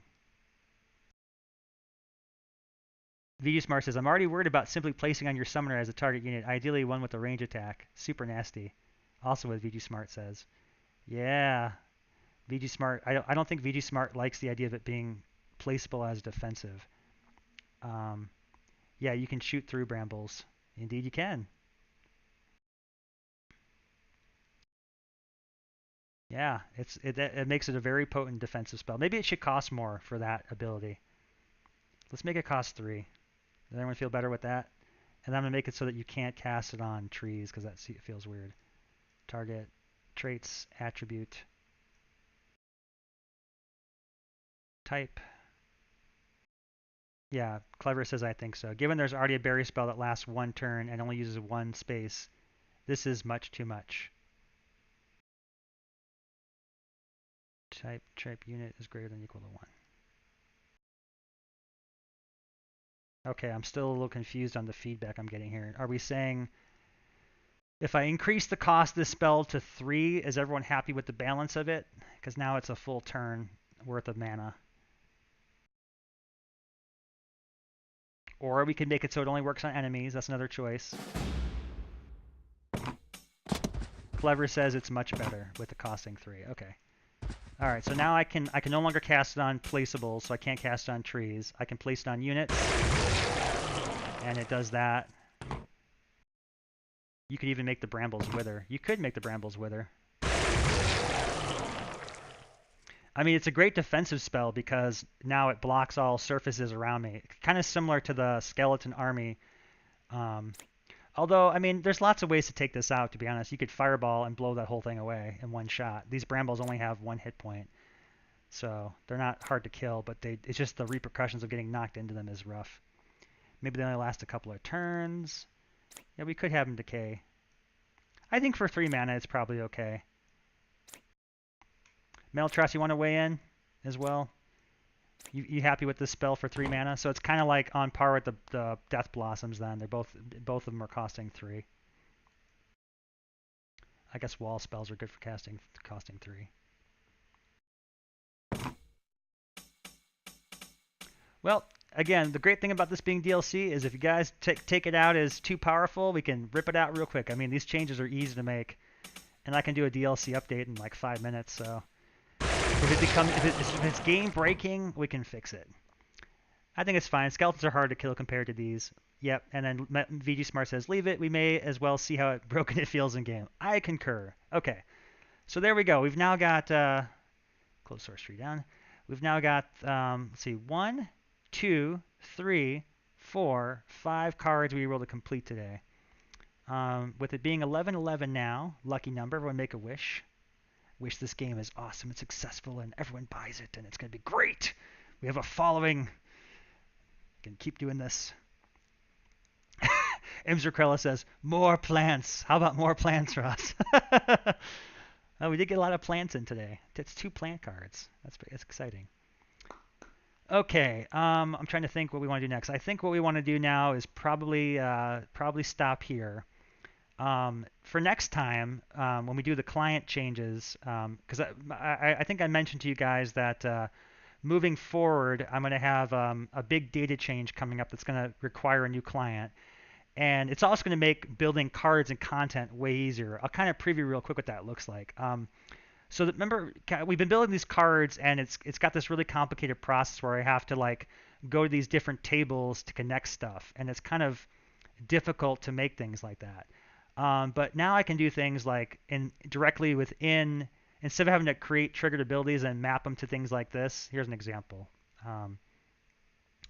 Where's that poison? Okay, so poison. Poison is a status effect that has a separately linked triggered ability that only reflects this status effect. So it's kind of weird that they exist in 2 different places. What I did was I created this little thing here where I can just go edit, create an effect, and create multiple effects, design the triggered ability, then go right back. And then all those triggered abilities live directly within the status effect. So that data model is much more scalable long term and will let me create things faster and also help prevent bugs from happening because it kind of encapsulates all the dependencies related to that thing inside of itself. So moving forward, I'm going to be shifting to this new data model, but that will require a client update. But the main reason for this change was because I need it to make the single player encounters. There's all kinds of different things that require embedded rules like that. So that's one of the changes I made. Also coming, I'll have to show you, I've got localization support coming in the next client update as well. So we'll start to be able to add keys that allows this game to be translated in multiple languages. So, and I've got a wide range of languages planned to support here. This is a real quick look at that. This is my localization editor. So I can create translations here. You see I've got, I think, like 16 languages. 1, 2, 3, 4, 5, 6, 7, 8, 9, 10, 11, 12, 13, 14, 15, 16 languages. Oh yeah, it's going to be amazing. I can't wait to show you how this thing works once that's finished. The single player stuff is exciting, says Meltros. It is exciting. I am so pumped for single player. It's going to be amazing.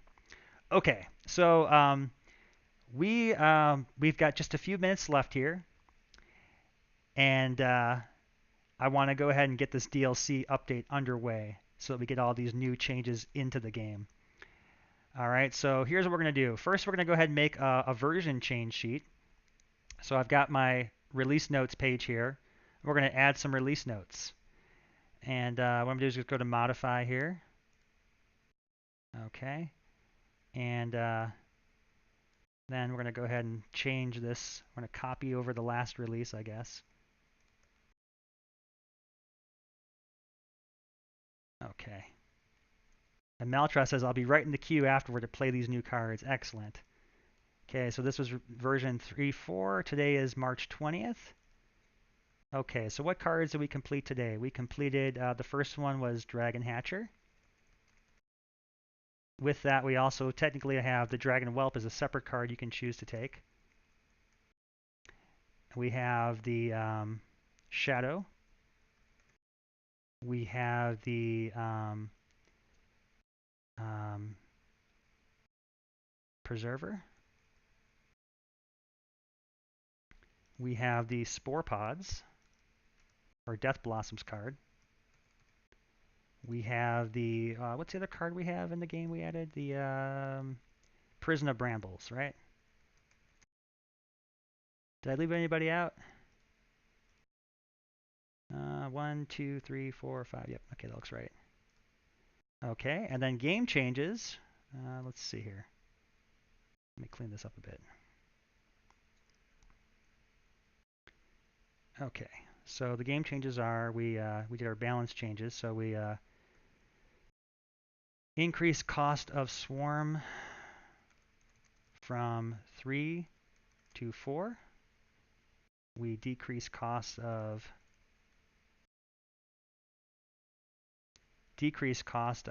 your soul is mine from 4 to 3. I have some other balance changes I wrote down here. There we go. These are the other balance changes. Increase the life of Scorpion from 4 to 6.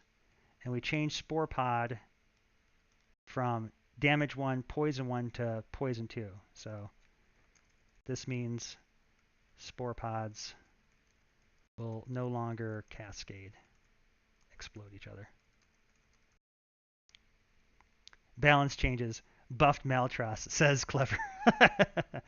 LOL, I needed it, says Maltras. Okay, let's preview this. Let's make sure my release notes look correct. Okay, so we have Dragon Hatcher, Dragon Whelp, Shadow, Preserver, Death Blossoms, Prison of Brambles, game changes, and here they all are. Okay, so this looks, oh, latest release should also say 3.4. And that was released today. It's going to be released in just a second here. Okay, so let's save that. Booyah! Okay, and I am now going to go on here and please put that in there. Okay, we'll put that in there. Balance changes. Buffed Maltras.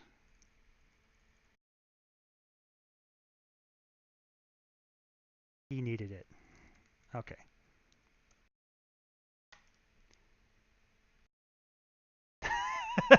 There you go.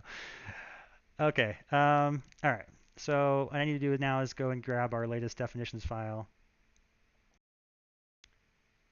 Definitions editor, local store, DLC defs. Okay. Go to website, DLC package, replace defs here, replace. Okay, we've updated the manifest already. I had this prep to go. Version 3.4. I believe that should be all I need to do. Okay, so now in Dreamweaver, we are going to update a couple things. I'm going to update this connect thing, which will tell it to, it'll tell the game there's a new version available and point you to the version notes. And then we need to update the defs. Let's put the defs in first because that's a bigger file. Def has changed on the remote server. I don't know how that could be, but do you wish to put the file anyway? Yes. Okay. There's that. And then we're going to update these two files. Oh, I'm so nervous. Actually, before we do this, let's do a before and after test. I'm going to launch my game right now, and I expect that there should be no change. It should be version 3.313. Good. Make sure I'm watching the time here. I don't want to forget to pick up my daughter. Okay. So just real quick, if I go to collection right now and I look up, what was the card we had added? It was called Dragon Whelp Hatcher. Okay, so Dragon Hatcher is inactive. Okay, good. All right, and then we're going to go out of here and exit this. And now I'm going to go ahead and say yes to all. Okay, and now we're going to launch the game again. Dun, dun, dun, dun, dun, dun. Checking for updates. Login unsuccessful. I know I got to put a better message here, but new content is available. Click here to read the release notes for version 3.34. And that should redirect to my release notes. Buff Meltras, good, okay.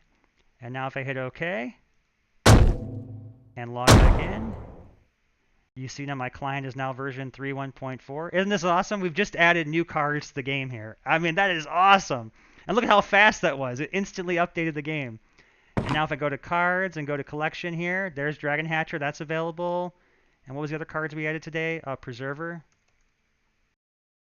There he is. Yeah, you can go ahead and put him in your deck right now. And what was the other one? Prison of Bramble. Bramble. There's the Prison of Brambles. And what's the other one? Death Blossoms. Fantastic. All right. So there we go. All of our new cards are in the game, and I'm super excited. Oh, Shadow. Let's make sure I did add him right. I'd like to double check. Sometimes I forget to actually put him in the game. Yeah, he's in there. Oh, yeah. That's what the Shadow does, Maltras. He's a flying stealth, inflict -1, -0, gain +1, +0. And if you missed the earlier description of man, it's really freaky.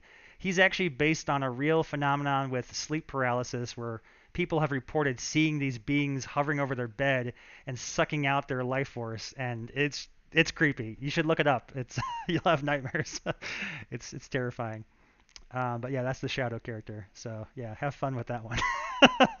I know I will. I know I will. Okay, cool. Let's see. We have any time left at all? We got a few minutes here. Yeah. Maltra says, "Oh, I know about sleep paralysis." Ah, nice. Sleep paralysis is scary. Yeah, it's absolutely terrifying. I mentioned earlier, if you haven't seen this movie before, there's a documentary on Netflix called The Nightmare.